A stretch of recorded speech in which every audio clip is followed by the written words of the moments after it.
sky, it's a bird, it's a plane. Flying high, I emerge through the flames. Have no fear, I'm here, so stand back. Melanin activate, the name is super black. In the sky, it's a bird, it's a plane. Flying high, I emerge through the flames. Have no fear, I'm here, so stand back. Melanin activate, the name is super black. Imagine that, a future that's super black. Long as your skin brown, your superpowers intact. What would your powers be? Just hope it ain't super whack. Spatial manipulation, create a portal that's black. Maybe just super speed, time travel to run it back. Or cheat manipulation to keep my spirit intact. As I encounter evils the world face, demons the world makes, I'm needed the world at stake. Rest in peace to Chadwick, they killed all the Black Panthers. Told us white lies, I still marvel at black answers. Suits in DC, pray it lead to a civil war. It ain't no Justice League, what's the need to be civil for? Propelled like the juggernaut, it's clear ain't no stopping this. The world in grave danger, who can stop the apocalypse? They killed all the heroes, the new ones don't really care. But if you need me, put your fist up in the air. Yeah, in the sky, it's a bird, it's a plane. Flying high, I emerge through the flames. Have no fear, I'm here, so stand back. Melanin activate, the name is super black. In the sky, it's a bird, it's a plane. Flying high, I emerge through the flames. Have no fear, I'm here, so stand back. Melanin activate, the name is super black. Whoo! Look at that, everybody. We are back. Episode 2 to season 11. Thank you for tuning in to Blurred's Eye View. I'm your host, the man on the wall, Chris Fury. If you do not know by now, you might want to catch up. I'm looking at the ladies behind in the backstage, and it's just Kira's doing the dance. It's time. We're going to start this off because it's starting off with the trio tonight, and we'll start off with Lady Mandalore. What's going on? Oh, well, hello. Good evening, everyone out there in wonderful streaming land. Streaming land. Streaming land. I am fighting, if my voice sounds weird, I am fighting allergies. Yeah, what is that? What is that? I went to my friend's house yesterday. I've been fine since DreamCon. Like, I am COVID free. I've flown on a plane. I've been in a very high occupancy area. 3 days later, throat is sore. Yeah. Like, why? And I'm like, here in Cleveland, the weather has been kind.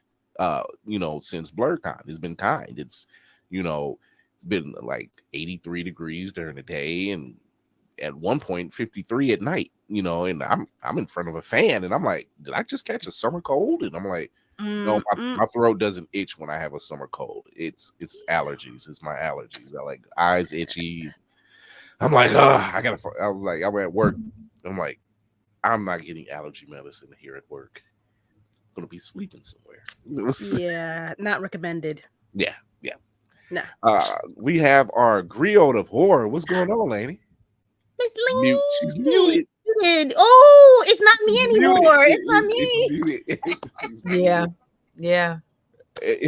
Very funny. It's not me. Listen, I get the legend to be old. So yes, get the neti pot. I got to invest in that. Yeah. It's horrible, but it works great. It gets the job done for what I've seen. I'm like, Jesus. I'm actually gonna dye my hair later this year, so yeah. So how's it been? We've had. I can't complain. I went back to work full time, so at this point, that's why I know what it is.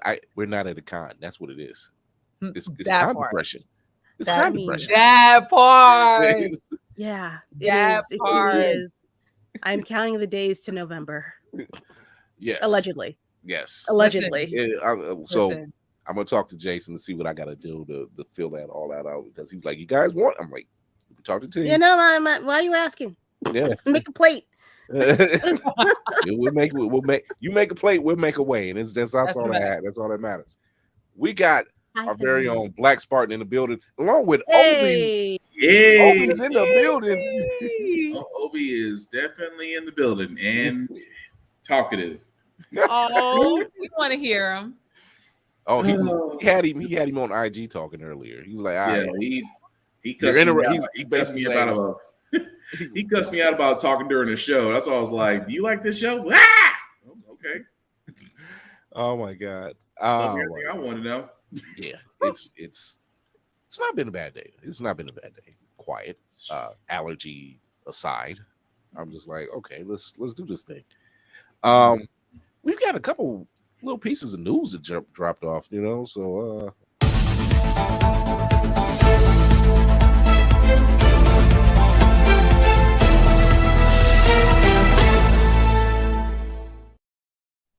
it certainly has been a while since I've played that intro. Only about a month. Yeah, it's about a month. Yeah. All right. So I don't know if you guys remember, but when James Gunn was taking over, when it was announced that he was taking over, everybody was in a tizzy. They didn't know what was going to happen. They didn't understand what was happening. And that right there. That's right. That's right. Yep.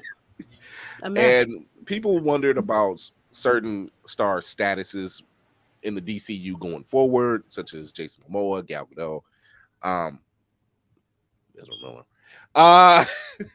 So we still don't know the status of Jason Momoa, but whatever it is, he's obviously still involved. We do have that much. But Gal Gadot revealed, and this was before the strike, because she was doing press for her film Heart of Stone coming on Netflix.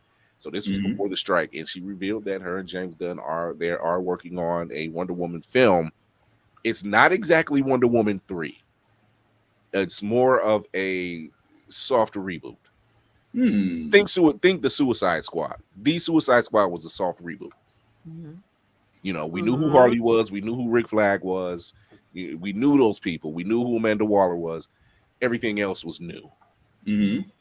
So it looks like they're keeping certain aspects that work in the universe that he's building.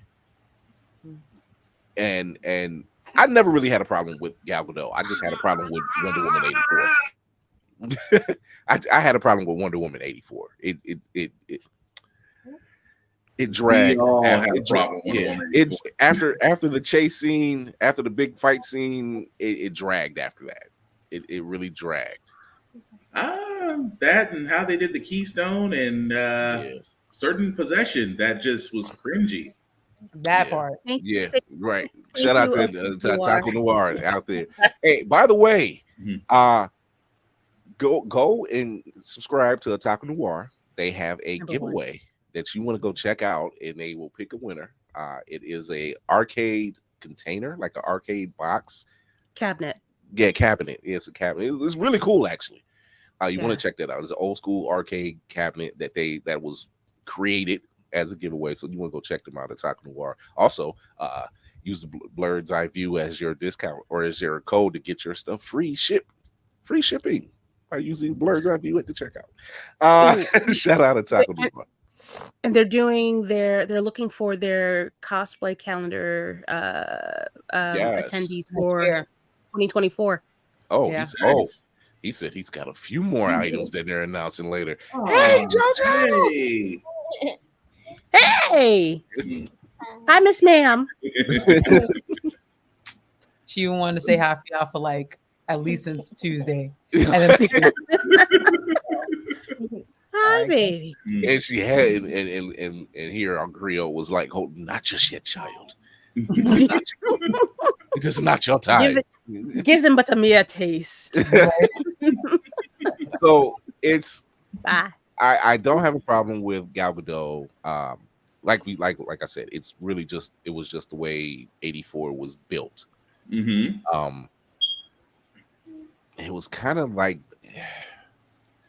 was this the one that really just said, okay, this might be the end of the DCEU as we know it? Like, it was because they gave it to us free. They dropped it on Max Christmas Day. Yeah.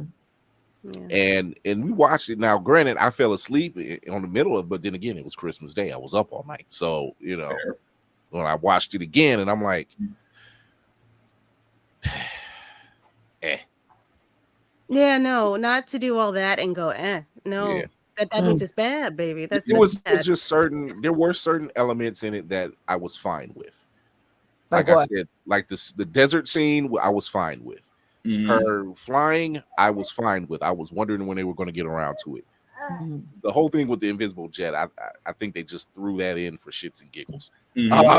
That's fan service. It was weird, yeah. You know, it was a weird kind of tacked on. Yeah. So, you know, our very own Pedro Pascal was just was this like the start? Like, yeah. Wasted. Because I've never once heard anyone say, "Oh, his role was kind of wasted," and so was Kristen Wiig's role. He did what he could. He did what he could. Which he did what he could. Could have. She definitely didn't even be in it. Yes, he said.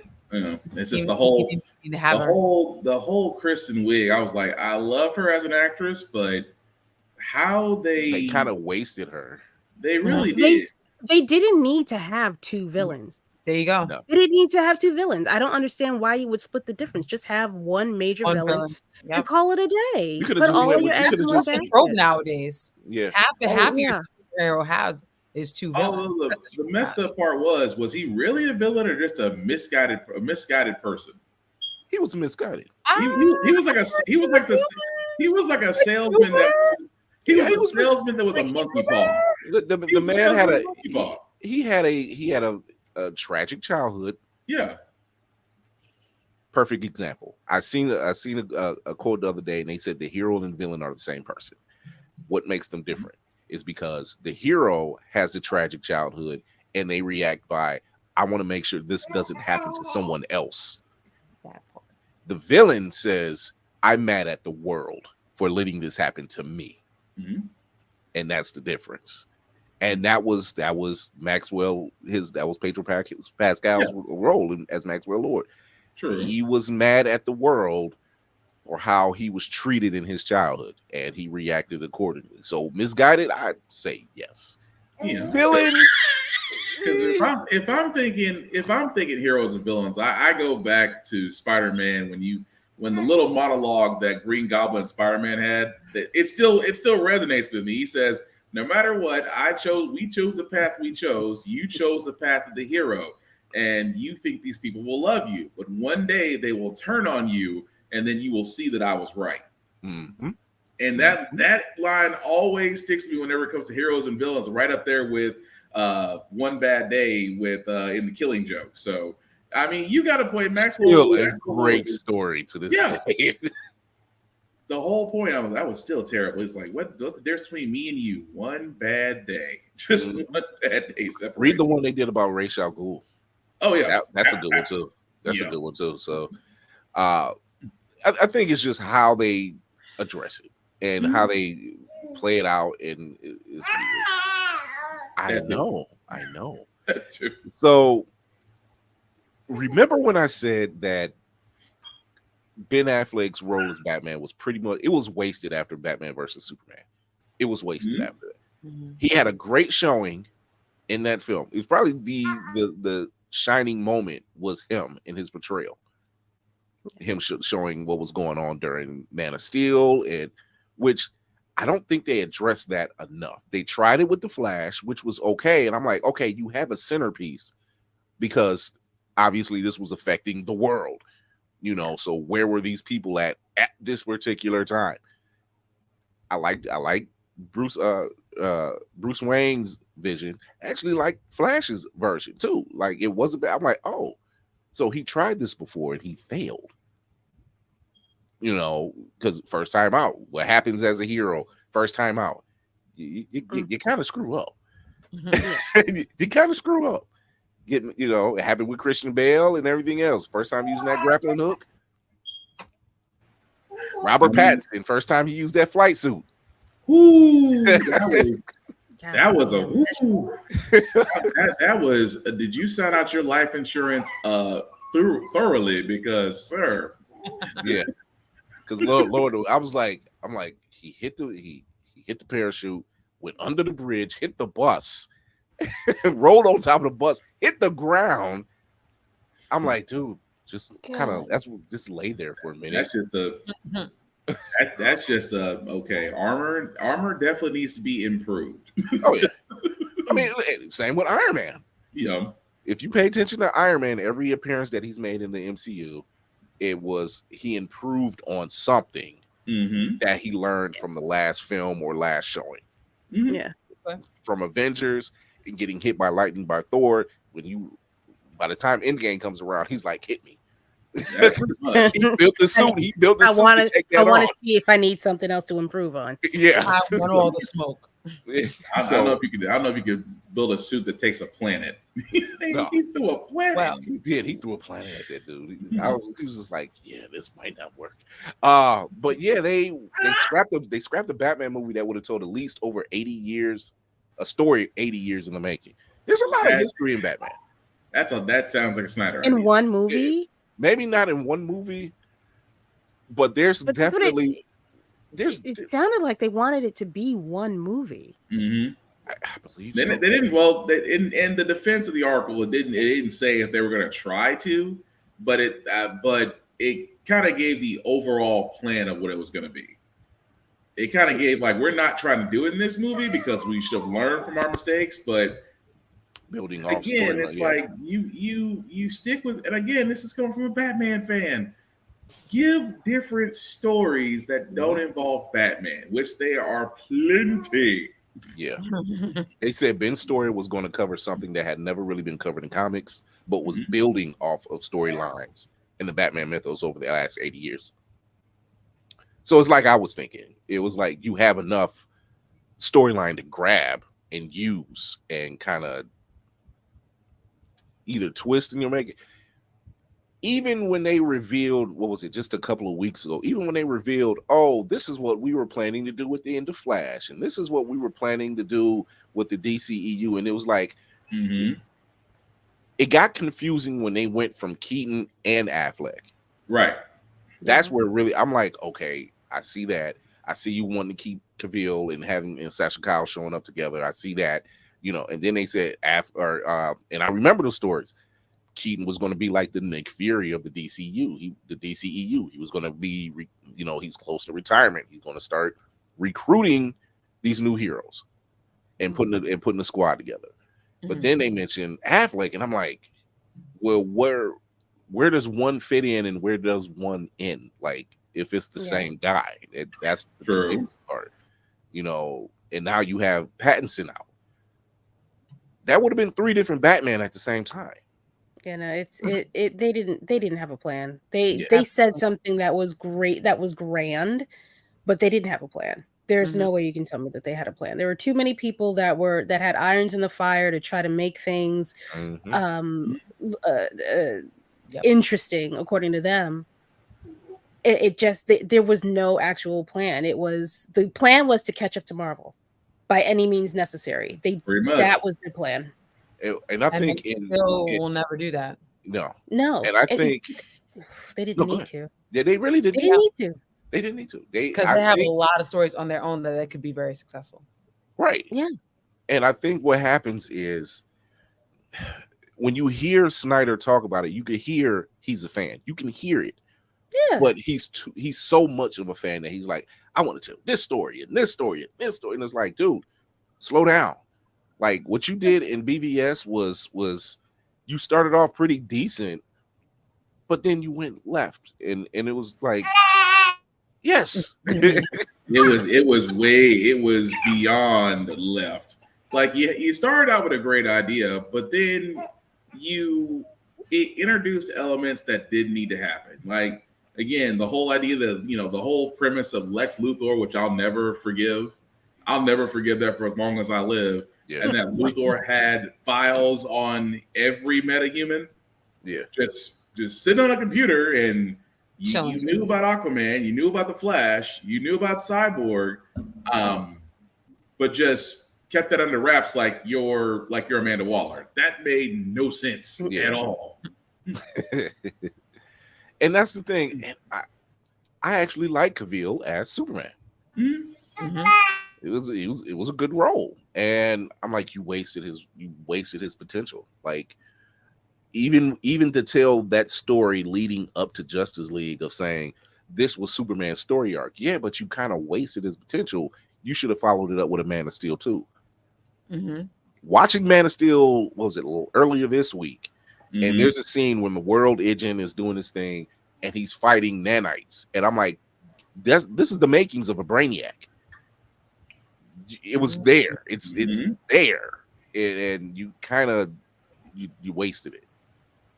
Yeah. Again, you had the elements, as Kira said so eloquently. They tried to catch up with Marvel, and they didn't need to. You could have took your time. Even now, as we sit in the desert, this could have been a perfect time. Getting ready to be dry, people. Yeah, you could have planned, which we know they're doing. But beforehand, when you had ample time, when you had, oh look, Marvel's going into a low period, let's go ahead and set up the DC universe as we know it. Let's do it in 2 movies. No. No. You could have done Zack Snyder's version of Literally Justice League in 2 films. You could have done it in 2 films in 1 year. You wanted to make your money, you should have done that film in that 1 year. There you go. Because your version was 4 hours. You could have gave us a 2-part film. Yep. A detailed, well told 2-part film. Yeah, but it's Snyder. What they did would be like Teenage Mutant Ninja Turtles trying to catch up with Marvel. It's 2 completely different, and it is. It's its own universe. It's its own. Well, not really anymore, but you know what I mean. It's its own universe. There's no competition. Tell your story. Why are you worried about dude over here? People, you clearly, both houses live in the same world. You've got Marvel Comics. You have DC. They're not. They're competing with each other, but not for money, just for story and for delivery. In my opinion, it's not. We are not the same. Yeah, both. A lot of the people that see one will see the other regardless. Yeah, so, people like, oh, I'm not gonna go see DC. I'm gonna go see this Marvel one. I'm like, look, I'm a fan regardless. I'm seeing all of it. Yeah. I'm a sponge to this. I like this. I want to talk bad about the competition. I'm gonna go see both movies. I want to talk. I'm here for this. I'm like, we're talking about a time where we didn't get the type of films or shows that we're getting now. You know, people that was like, oh, it's too much. I said, you shut your hoarse, dirty little pirate mouth. You have no idea what we had to take on. The dark. And humans, anybody? Barbed Wire, Tank Girl. I'm still saying humans. I was going to say, are we really going for the terrible shows? Because there were a lot. I give Mystery Men a pass. It was what it was supposed to be. I give that one a pass. Give that one a pass. Besides, Casanova Frankenstein is still a really cool name to be using as a villain. Casanova. Oh, well, actually, the Losers was good. That's always going to be a Losers favorite. That's always going to be my favorite. Yeah. So I think it's just. I think in a particular situation, when it's coming to what the DCEU used to be, and what Warner Brothers was wanting, and what Zack Snyder and probably a few others was wanting, was 2 different things. You know, and I can kind of see Zack saying, "I want to tell this story," and the studio was like, "No, we want you to tell this story," but the studio doesn't know what the hell they're talking about. But that's where I always say with Snyder, it's Snyder. There are directors that can tell epic stories, and then there are directors that can take the source material and still tell an epic story. Snyder is a visual director. I will not take that away from him because of what he's done in several different movies. He's a visual director. Unfortunately, he's not a source director, which is that you don't take you don't take what's already there and you just don't emulate it to the big screen, but you decide that you want to go bigger. That's been his Achilles heel. Yeah. So that's actually what lets it down. But that's what I say, going back to, like I said, Wonder Woman 84, it was a great idea. Sure, we would have loved to actually see the Apex Predator, just not that way, like she just somehow evolved into said person. Right. I mean, even with Zack Snyder's Doomsday. I'm like, this is this what we're going to do? Doomsday reminded me of a kid with Play-Doh. Yeah. somebody said it's like the Ninja Turtles. And then the subsequent death of Superman, or I'm like, you told pretty much like 3 different stories in one film. That's too much. Yeah, it's too much. Joe Magniello was robbed of Deathstroke. Facts. And I'm like, even Jesse Eisenberg playing that version of Lex at the end, and I'm like, where was this fucker the whole time? That's who I was looking for. That part. The calm, the ball. I would have been fine with the hair, but the calm, sitting on the yacht. I got out of prison and nobody can touch me. I was like, but the drip was there. With Lex Luthor, you have to be on the swag level of just, I go be in the finest of threads this side of the Mississippi Pimp. But the point I make, but that's the truth though. When you see Lex ain't never in a bad suit, just like Kingpin. Kingpin will have the whitest of all whites on, not a speck of dust or dirt. It is silk pressed, because that is a lot of fabric for a big man. That's all I'm saying. That is a lot of fabric. And he's quick to take that coat off if you got to put hands on you. He's like, oh, you ain't gonna mess up my fine linens. Right. I mean, give the man credit. He takes off. He said, before I beat your ass, let me take off this jacket. So I think it is with that particular universe that's now dead. It's not dying, it's dead. There was too much ambition and not enough direction. That's what it was. Too. Oh, we got to do this. You have so much history to tell. Take your time. Just breathe. That part. Just breathe. Yeah. Like, unless y'all know something about the planet imploding that we don't. Yeah. Relax. Right. It was just that part. Take your time. If you want to tell a Trinity story, tell the Trinity story in 3 movies, and then you can build. I'm not, but that sounds like Marvel. Well, yeah, because Marvel actually did it right. They started off singular, then they decided to do a team up, then they expanded. It's called story building. That's what it is. And I think you're right. And Jesse Eisenberg. And here's the thing: he's actually a good actor. He's a very good actor. But that, I'm like, why did you want to go that route? Because now the Lex that we had at the beginning and the Lex we got at the end, and I'm like, what did y'all do? Give him Ritalin? Like, you calmed him down. Like, it's almost like he sat there and said, look, I'm gonna go ahead and act the way I think Lex should act at the end of this movie, because you had me on some I Am Sam bullshit. Yeah. popping Jolly Ranchers in people's mouth. I'm like, that's just weird. I'm sorry. Yeah, it was so weird. And some other news dealing with DC. James Gunn revealed that a few of the animated features will be getting theatrical releases.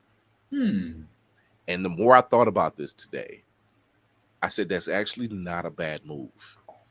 Because no, it is not a bad. No, we have been screaming at the bloody rafters. Please. Most animated movies just put it there. Yeah.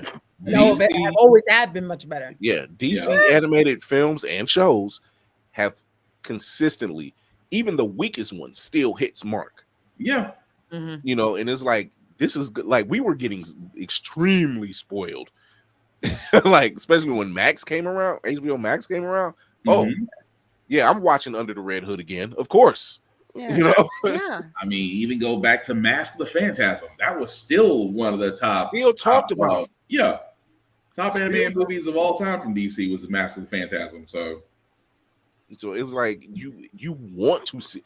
It's that good. You want to compete in the animation game. Toss any one of your catalogs up. That's what you do. And please pay the don't do that thing where you think you can get a writer from somewhere else to just kind of get close to what the writers from the animated movies did. No, get the animated writers. Pretty much keep the same people. Why are you're gonna waste time searching for people? Keep Andrea Romano on the payroll. That's all it is. Keep the same people. Because they're like, yeah, you're right, Tafari. I was just thinking about that. the anniversary releases this year for Mask of the Phantasm. Like, is there a steel book? Yo, is there a steel book? So there's a video Tafari put up when he's looking for, what was it, Guardians 3, and wiped out. Damn. Wiped out where he was at. Hmm. I know y'all were thinking, I'm like, all right, I'm done with the promo. I'm going to watch Volume 3 before I go to bed. And I know Lady Mandar was like, you're going to subject yourself to such pain before sleeping? No. Can't do it. Can't do it. That's not gonna help. I remember that. No. That's not going to help you sleep at Listen, all. I got to wake up in the morning and face clients. I'm not trying to have puffy face when I go to work in the morning. All go together. We'll all fly together into that beautiful blue sky. Just nah, I'm good. Yeah, see, your chest tight, ain't it? Your chest tight? Yeah. Imagine leaving DreamCon, all your friends behind, and that comes up on the in-flight. Oh my God. The song Tafari had playing has nothing on. If I hadn't heard that song at the end of, that you hear at Volume 3 when they break up, right? I'm like, oh, still too soon. Yeah, wet. Yeah. Just like, what's wrong? I'm like, they didn't die, but they definitely. I know. They're still here. They're still there. It's just not the half bros. The half bros. I don't want to be like this anymore. I'm sitting in the movie theater for Volume 3, and I'm just like, wife is sitting next to me. I turn my back, and I'm like, damn sense. When you gotta sit there and ride it out, just no. Yeah. I'm looking at my napkin, wet as hell, and I'm just like, too emotional. Don't write it out. It's like don't cry. I'm glad she didn't catch that. She did not catch that. Thank God, because when they started separating, when they're on nowhere, they separate. Yeah, and it's practically like, no, Drax, I need you here. You were meant to be a dad. I'm like, damn. Why? Why don't you're just being mean to be mean at this point? Let it go. We get it, man. We get it. It was.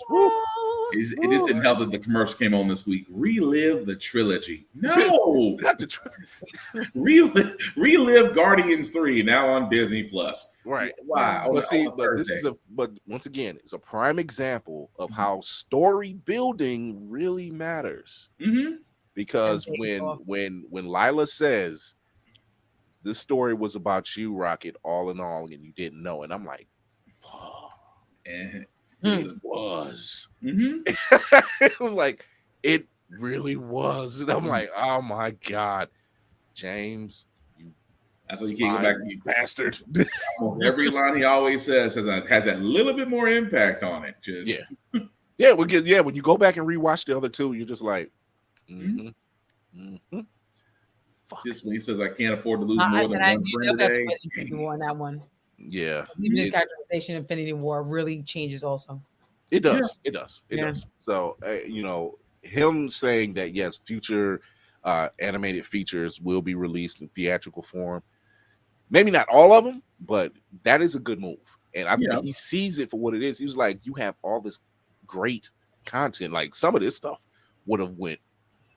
Look at One Piece, Dragon Ball Super, Demon Slayer. They dropped in a theater for like a weekend and clean up. 3 or 4 days tops. I wish I seen Demon Slayer in theaters. Like, did you see it? Yes, I did. And it's full animation glory, especially the Entertainment District fight. Oh man!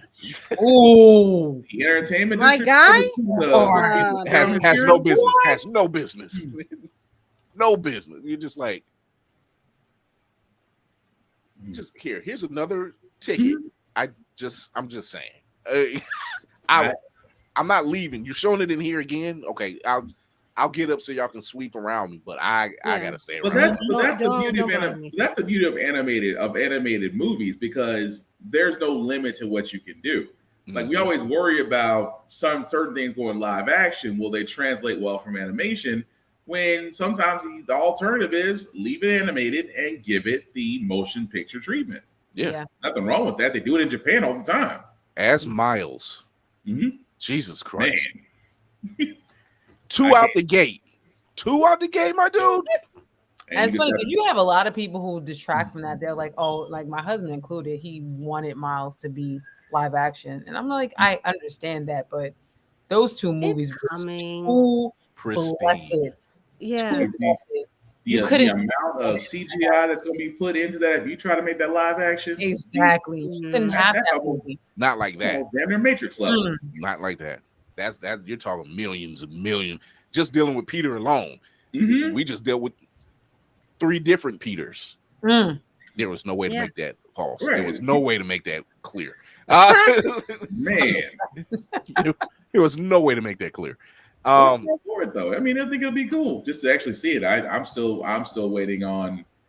I'm waiting for them to get to the darker versions. For me, it's like if you're talking DC, you have Justice League Dark and Night Terrors that you can make in the PG-13 rated R area, and go nuts. And even really could. Even in the case of the Across the Spider-Verse, which will be we won't know when we're getting that third one because strikes, and delays, but just the animation, the style. And we already know like the hoarded details behind the animation, but what we've seen, we've never seen animation done in that fashion, right? That made sense. Yeah, like in that first one, when you're just like, man, I thought it was me in the movie theater, and I'm like, why does it look like it's shifty, like it's hazy, kind of, it's off center?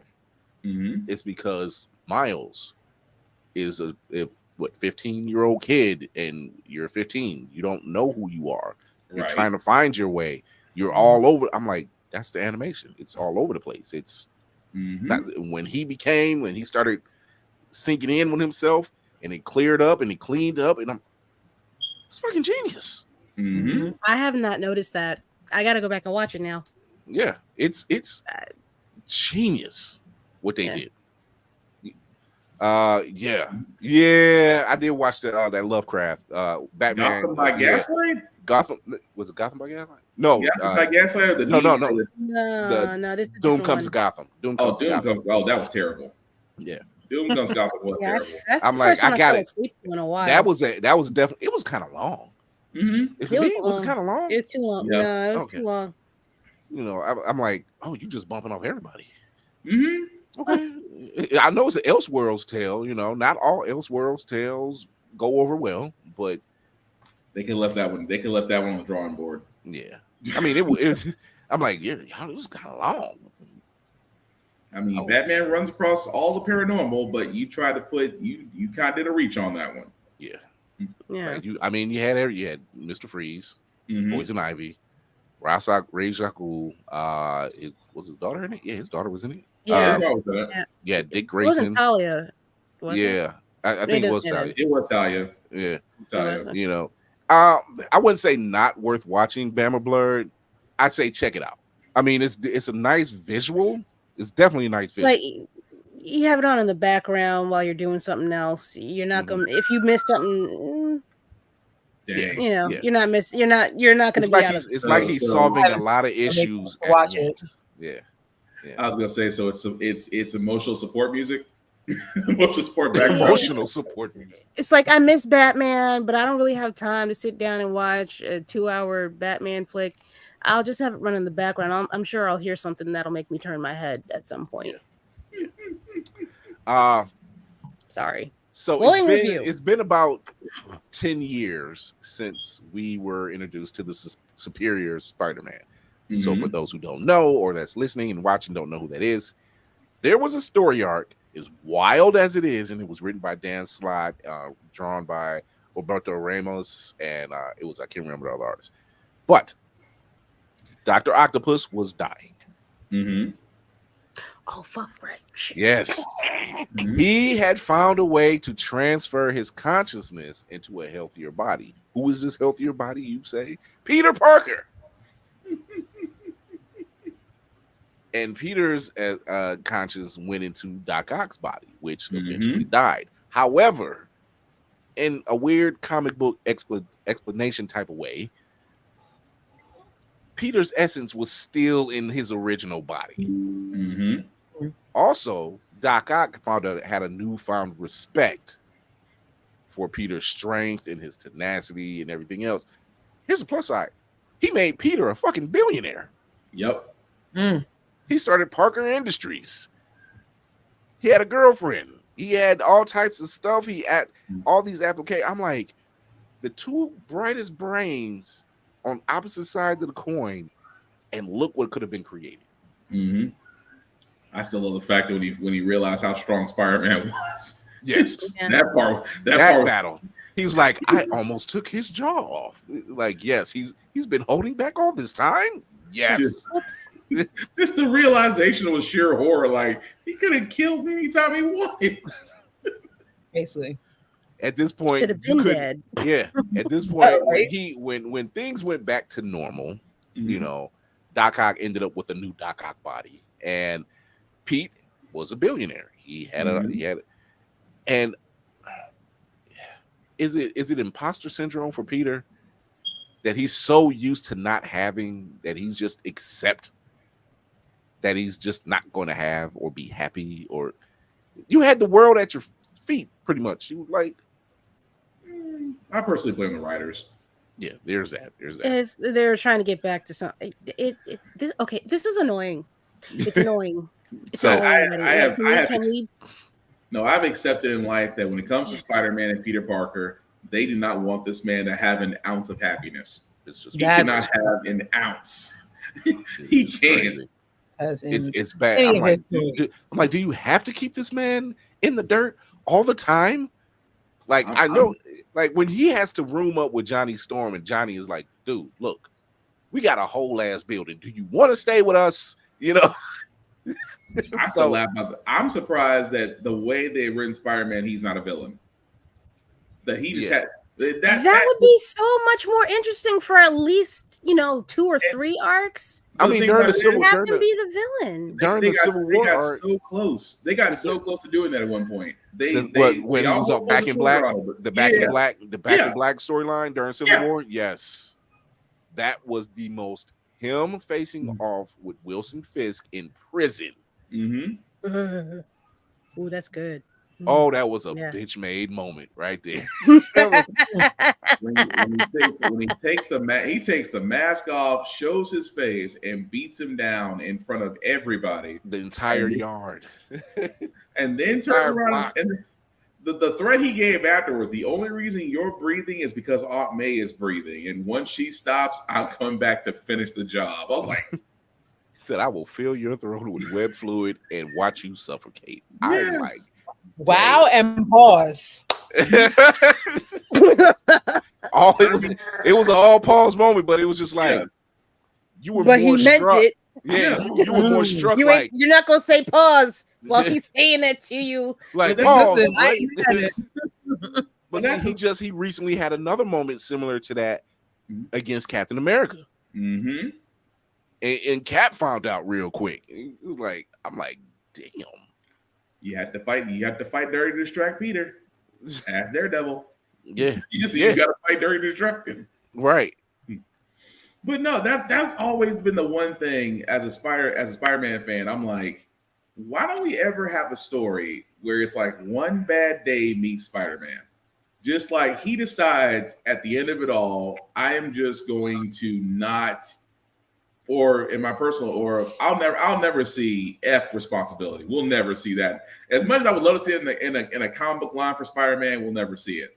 But to see him go dark side for a little while, but it's justified, can make a great story. It really can. Yeah. They just don't want to do it. I mean, it's the same with Ben Riley. It's the same with Ben Riley. I'm like, why do y'all here? You managed to give him a person that they share history because one's a clone. They share history. So, but there's a kinship there. Like Pete views him as a brother, but at the same time, he's a little bit apprehensive, and Ben just wants a family. And every single time you turn around, I'm like, dude, you were fine as the Scarlet Spider. You really were okay as the. You didn't need the Spider-Man moniker. You could have stayed.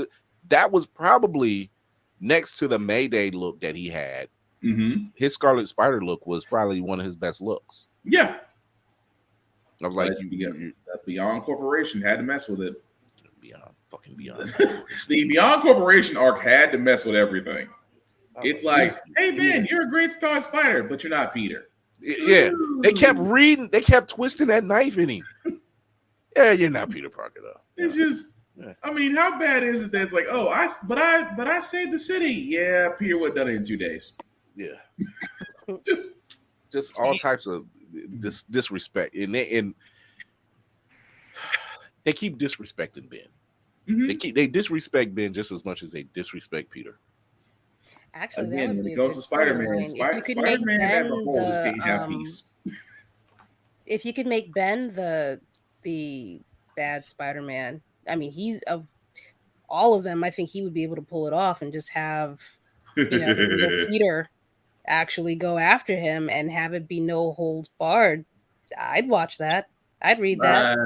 They're trying to do that now as he's now Chasm, because he's basically the Venom to the current Peter Parker story. Yeah, and like he's just had enough. Like they pretty much wiped his mind, and like he's just like doesn't have spots of his memory of Peter or anything, not even of himself. Right. You know, so it's just like you're just destroying this character. Like you had, granted, clone conspiracy aside was so convoluted and confusing. But out of all of that, you got Ben Reilly, Kane, and Peter Parker. And you got rid of Kane actually kind of fairly quickly after it was all over. Mm-hmm. So it just, like I said, when it comes to Spider-Man might as well be the man of constant sorrow. He needs his own theme when he walks around. Yes. Playing Johnny Cash all the time or some shit. I don't know. I was like, damn, I never thought I could feel so bad for a superhero that just, he doesn't break. But again, I just feel like Marvel has an opportunity for a golden storyline.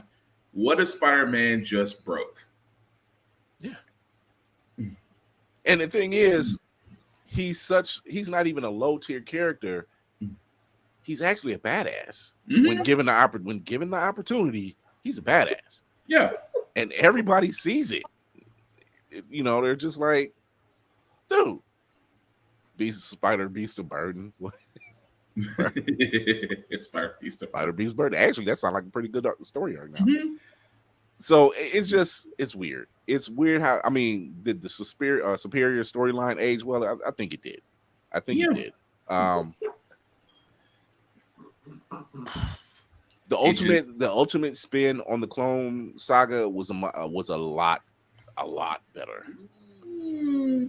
It was a good idea at first, and then it had good ideas, good intentions, and then it just went all downhill from there. Was it the original Clone Conspiracy? Fair.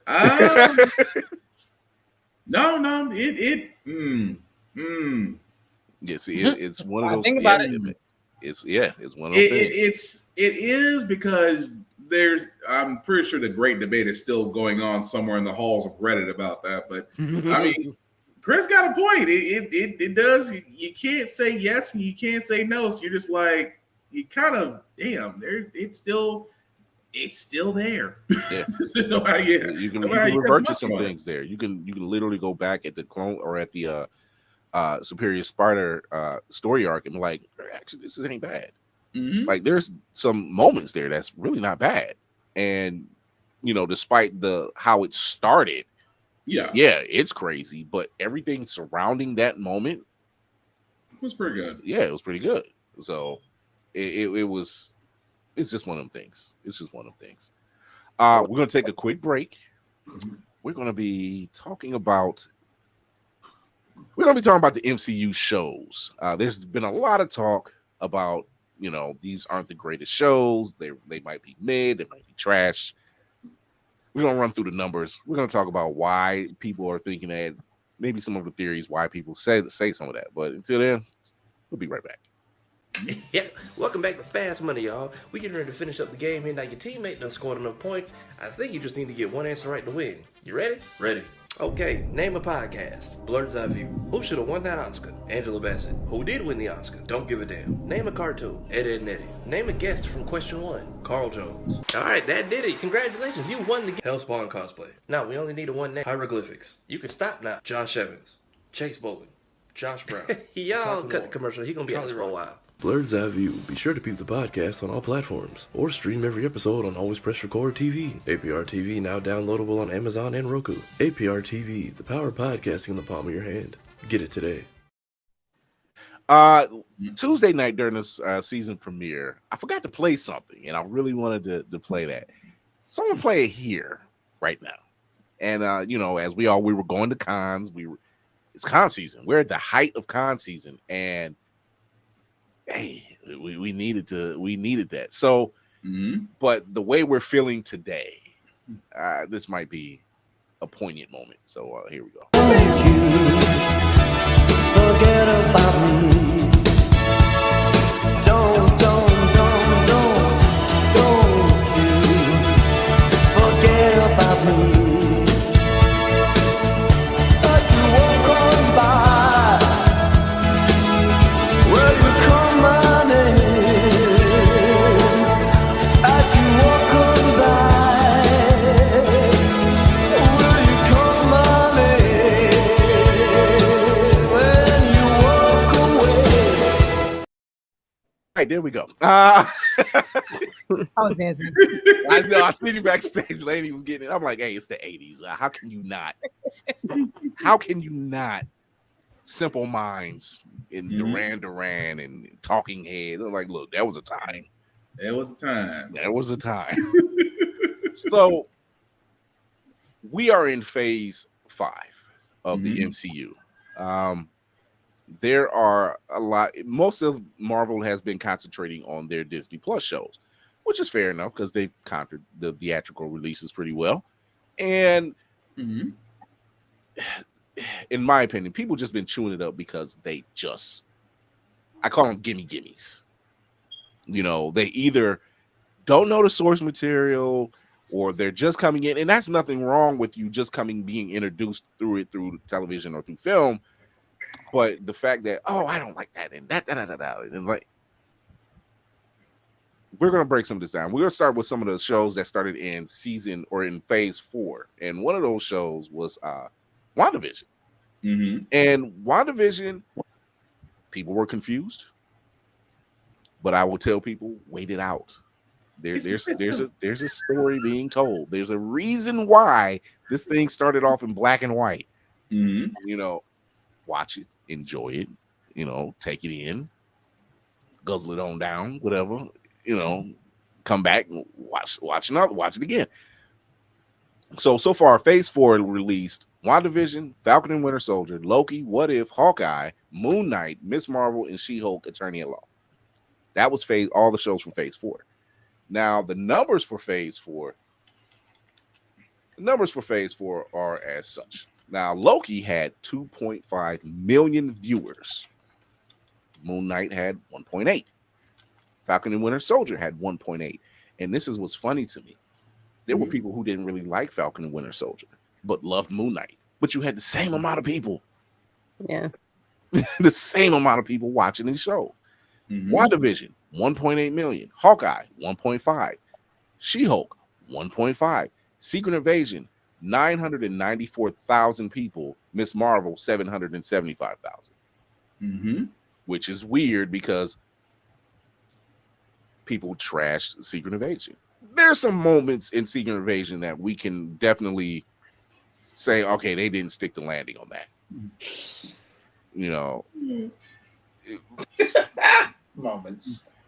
Yeah.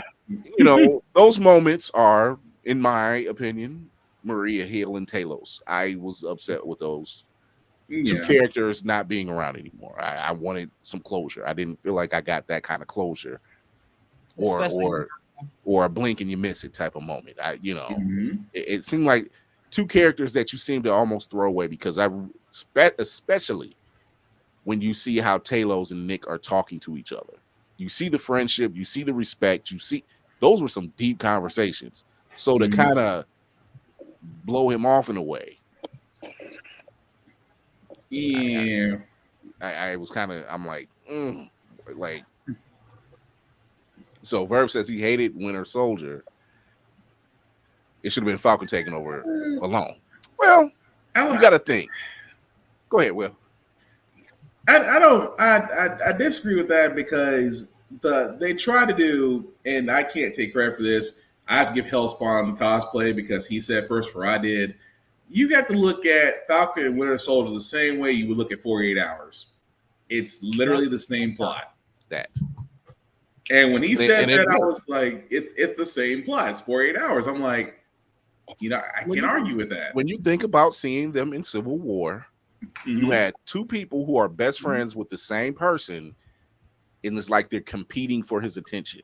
And it was funny. Yeah. Because that's what it was. It was a buddy cop drama, and we needed that. Exactly. People were fussing like, why didn't Bucky get the shield? Bucky is suffering with things he's done in his past. This ain't the Bucky from the comics. Like, you don't get to blinking and all your troubles go away. I laugh because I had to ask some people, because I had some friends of mine that were like, I was like, y'all do remember Bucky with the shield in the comics, right? Because that was basically John Walker. Yeah. I was like, you did get your Bucky with the shield. The guy who's smashing in the guy's face right now. Yeah. He just doesn't have an arm.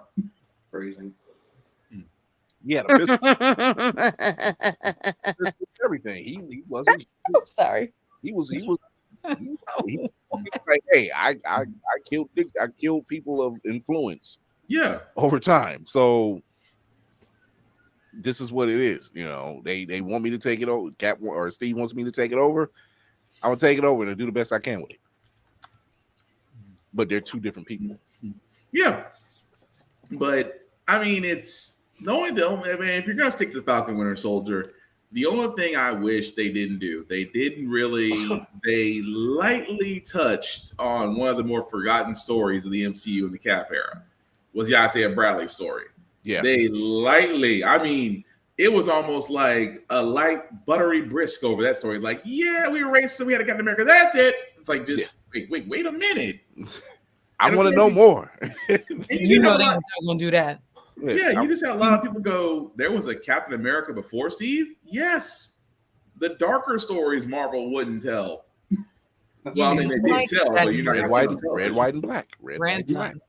He's supposed to come back in Cap 4. Yeah. I was going to say, you might get that through the Young Avengers with his grandson. Yeah. You might. That was Patriot. That was the thing, that they're trying to introduce this next generation in a soft way. They're trying to introduce, because these mantles are being passed. Like, this isn't the comics where you get Cap, Steve, and Thor, and they running gambit all the time. Like, yeah, they kind of, suspension of disbelief, but yeah, these people got to go their way. Cap is old. That's true. Tony's gone. Thor has an adopted daughter. It's just Love and Thunder was just let's just take Ragnarok and just amp it up a notch. No, you should have done. I don't know what they should. Worth way. Love and Thunder was there, but then you had it, but then it was just like you dropped the ball. You didn't need to go comedy again. You could have actually went serious, and at the same time, you could have showed more of what's his face actually killing gods. That's just me. Yes. I'm just saying. You don't have that damn pantheon for nothing. Yes. I mean, the pantheon of gods, and you're gonna sit there and tell me that the god butcher is just chilling somewhere. You had it right the first time. Yeah. the god bitch. You had it right the first time.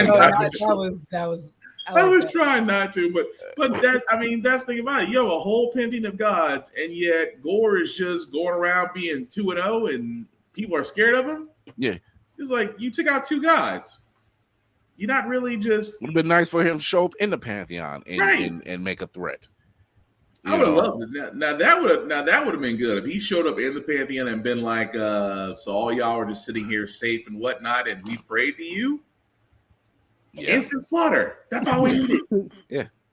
Have a lesser god show up, and he slays them. It doesn't have to be Zeus. It could just be one that we really don't know, and he's like, this is who this is who your people pray to. Blah. Yeah, and that would have had a greater impact. That really would have had a greater impact in that movie, but they stay too campy. You stay too cheesy. You try to make a funny Thor. He said it. Kratos had to kill 3 games worth of gods before people realized he was a problem. Man, I mean, you ain't lying, Safari, because after Ares, I've been like, okay, this man's a problem. You wait till he killed all gods, the sisters of fate, and Kronos before you realize we did something about him. Kratos was pre John Wick. That's who he was. he was on a tear. He was like, you know what? I like it. Enough's enough. Right? I'm just saying. As much as I love the God of War series, I'm like, how was it that somebody on Olympus wasn't going, shouldn't we do something about him? Ooh. Damn. Ooh, good Lord. Gore with the high evolutionary? Oh my. That's a problem. Farrah, what do you be thinking about? I mean, for real. Wait, let him cook. Let him cook. Right. Hold on. That's chaos. I'm right. here for I'm not saying don't Let him cook. I'm just saying, like, yo. Oh. Yeah. To put those two together in a row?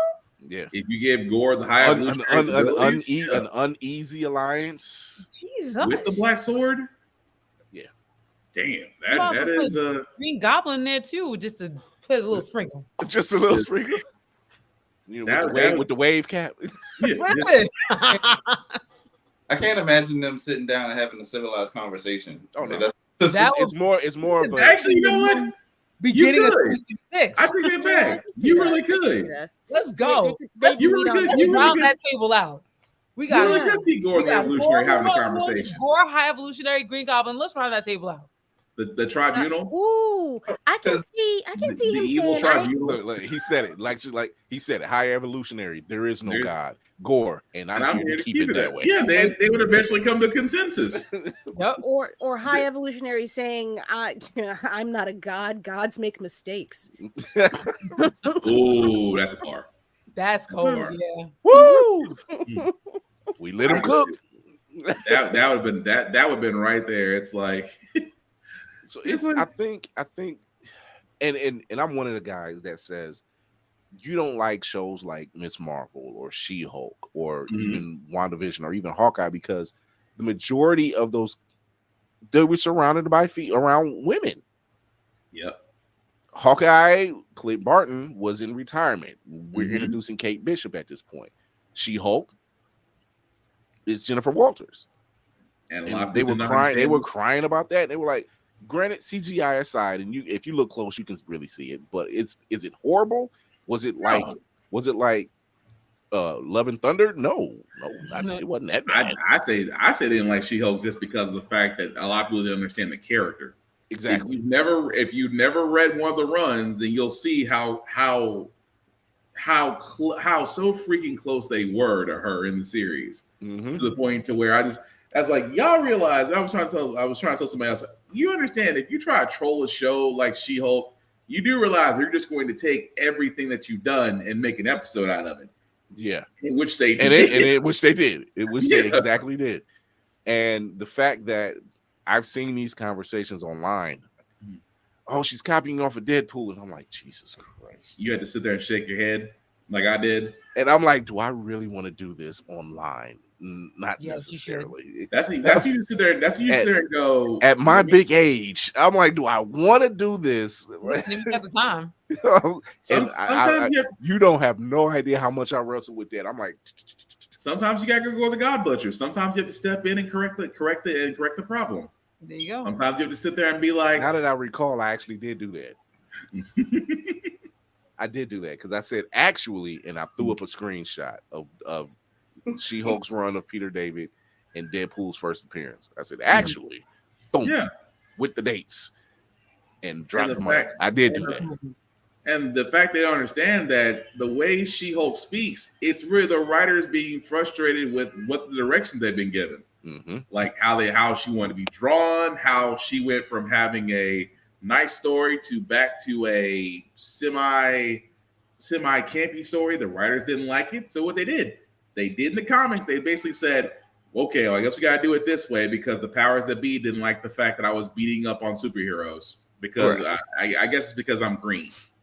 And they stressed it as an innuendo, but they don't understand that's the vehicle She-Hulk is. In the same way, Miss Marvel. Like, I get it. A lot of people are not going to. They don't. Great. My thing is, I really liked Miss Marvel. It was done well. It was done really well.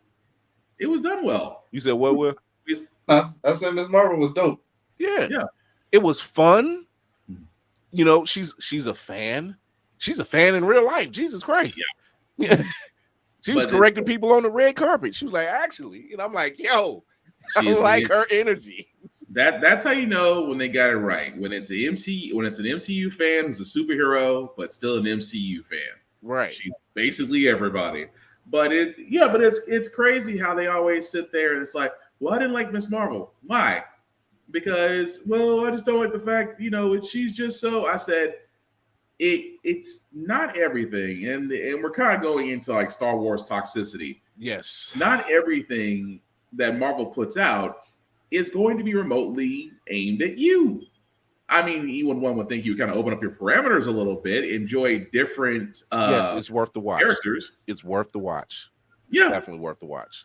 But no, it's just the whole idea when it comes to Miss Marvel. I'm like, it really was done well. How they introduced Red Dagger, how they introduced the Order, the story behind the Bangle, which leads into the Marvels. It's been done well. It just, if it's not for you, you shouldn't hate on it because it's not for you. That's just being a dick. And Iman Vellani, she's just fun to watch. Like she's just giddy and fangirling out. And it was just fun to watch her kind of, even in the Marvels trailer, when Nick and Carol show up and the first thing she says is, did I get in? Is this a test? Is this an Avengers test? Like, did I pass the Avengers test? And I'm like, that's funny, and it's fun to see her in that vein because, and it's even better to see that she doesn't have to hide her identity, that she has a support team around her. And it, like, seeing that perfect example, seeing that relationship between her and her mother, and they're trying to find common ground, and it was like, okay, you're trying to make her this way, she's trying to tell you that's not it for me. I can't rock that. I can't rock it this way. It's just not my life.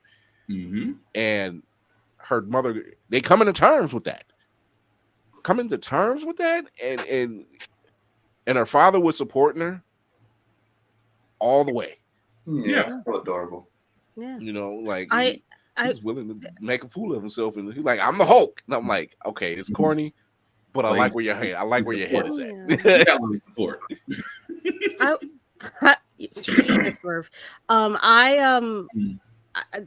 said this before. Miss Marvel is Peter Parker, but everybody knows her identity. Yeah. It's Spider-Man, but everybody knows her identity. There's no, and she's a girl. That's the only difference. That's it's it. The exact same energy. And the fact that you have a show like Loki, which I knew was going to go over well. It's Tom Hiddleston, and these women are just, they fawn over this dude. They fawn over this dude. It's Loki. And he likes his chocolate as well. He does. He likes his chocolate. He has chocolate on his side. He likes what he likes. But it likes him back. It likes him back. Him and Bucky have something in common. Giddy. So watching Loki, and I knew that was going to be a hit. I knew Loki was going to be a hit because he plays that role so well. And he's not really a villain. He's more or less the child that got ignored. Pretty much. That's that's how he plays it. He's the child that got ignored, and he's just wanting attention from his father. Because if you watch his progression from the Avengers and everything else, and he finds out when he finds out his mother died, all bets was off. All bets was off. He was like, no, she may not have been my blood mother, but she was my mother. I will raise hell. That was his duality though, but yeah, Loki as a show introducing Morbius, Agent Morbius, the TVA, Miss Minutes, and now that we're going into the next season, where I guess Disney made a decision because they're not changing. He's still there. He's still there in the trailer, so Disney must have made a decision. I feel like they might have because he's barely there. Yeah.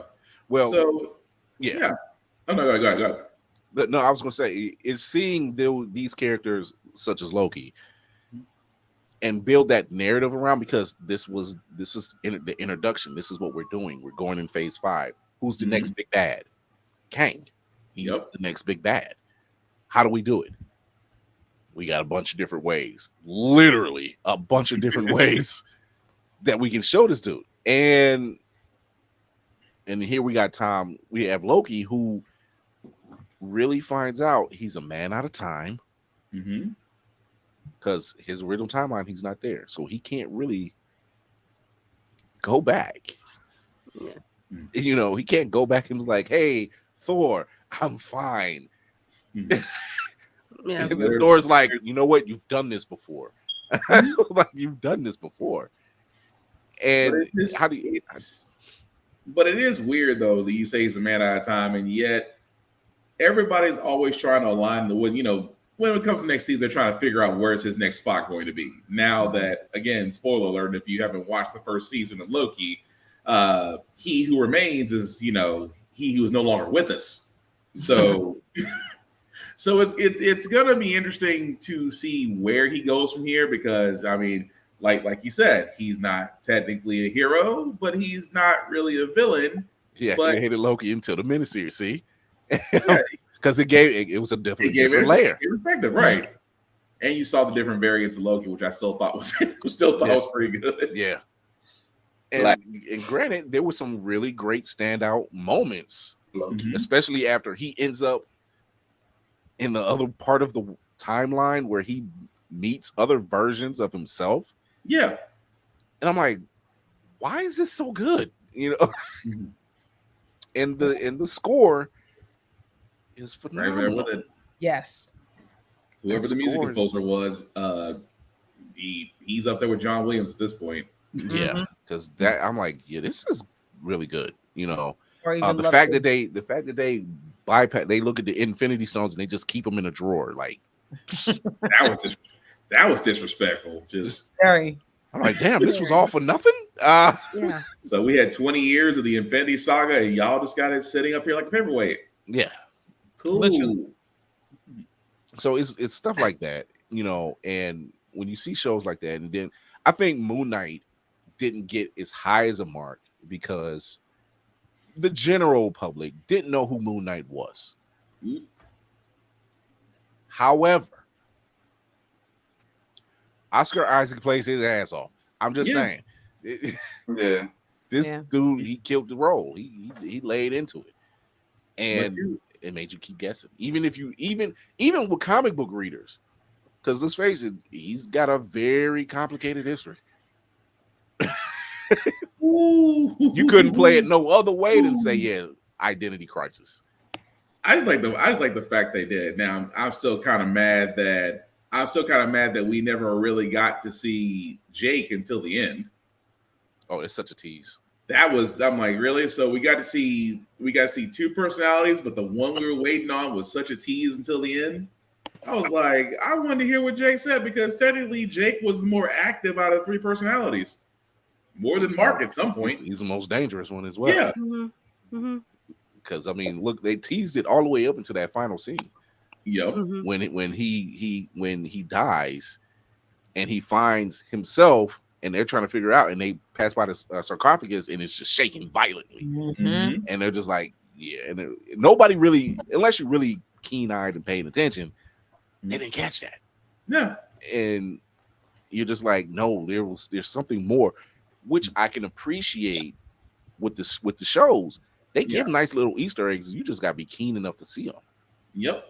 You know, kind of keep an eye out on certain things, you know, or certain phrases that said, you know, or certain people that even show up. You know, I think with the case with Secret Invasion, other than the Maria Hill and Taylor situation, I think you could have gave us one more episode. That needed to be 13 episodes. That needed to be 13 episodes. You think 13? Yeah, and longer time. I think they're playing with the time thing. So. No, the time it was an hour. Each show was an hour. The last one was short. Yeah, the last one was short, like 44 minutes. Maybe the first two might have been 40 to 50 minutes. After that, the rest of them were short. Not go over 40. It felt. Let me tell you, it felt like an hour. That's pacing, and I agree with that. And that part of that pacing was, I think, the reason why people are very fed up with it. But that's the thing. This is where I'll sit there and say I'll probably be alone on this branch when I say this. Secret Invasion had the right amount of episodes to put it exactly where it needs to be for the rest of the story to continue. And I think no, you're not alone, because that's the mark a lot of people are missing, is that the story isn't over. Right. This has far-reaching issues going on. It's a ripple effect going on. Like, there's a million freaking scrolls on the planet. But that's the thing that I was telling folks about this. So y'all gotta look at it this way.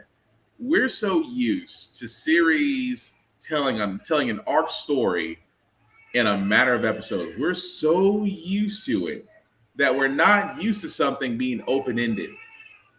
That we're not used to something to where, okay, case in point, Fury may have saved the president.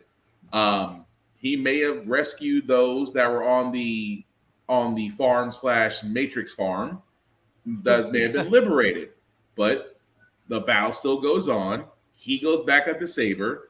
Now the Kree and the Kree and Skrulls are actually having peaceful negotiations, but at the same time, the story is not over. We're not sure if there's another cell, if there's another graphic type Skrull, if a super Skrull had actually been successfully planted somewhere and we don't know about it.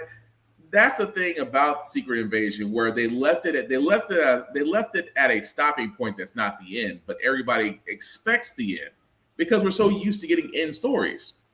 So that's why I'm sitting there saying eventually it'll get to a certain point, but just for now, it was perfect how it was done. But again, we're used to be getting an end story, so it just makes sense. So Tafari mentions that Gravik's whole meltdown kind of felt fast forwarded. I don't think it was that. I think it's because he had so much passion because he trusted Fury. Yeah. That he felt betrayed, and it was like, now this was his moment.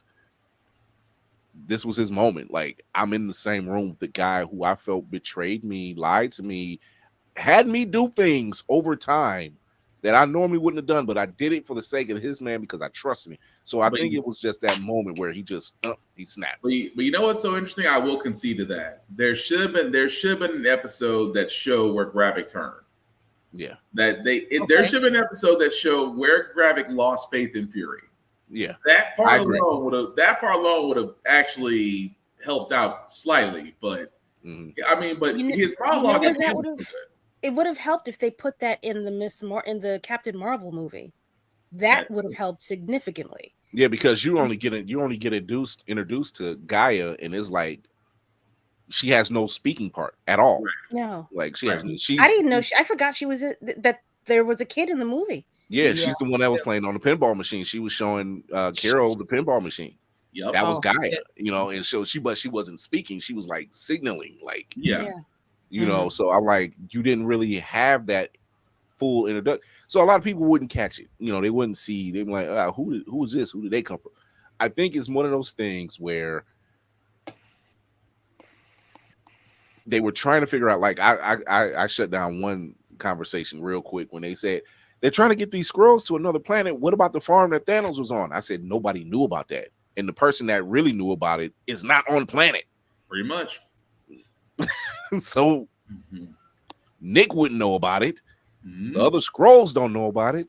So Hero ain't around. No, wait a minute. Because people think that Rhodey's been a Skrull since at least Civil War. So if that's the case, that Skrull would have known about it. But he's not really alive. Yeah, that. Yeah. Huh? Hey, they did. The director did confirm that. They did. I will say this: the director did confirm that Rhodey was body swapped sometime during Civil War.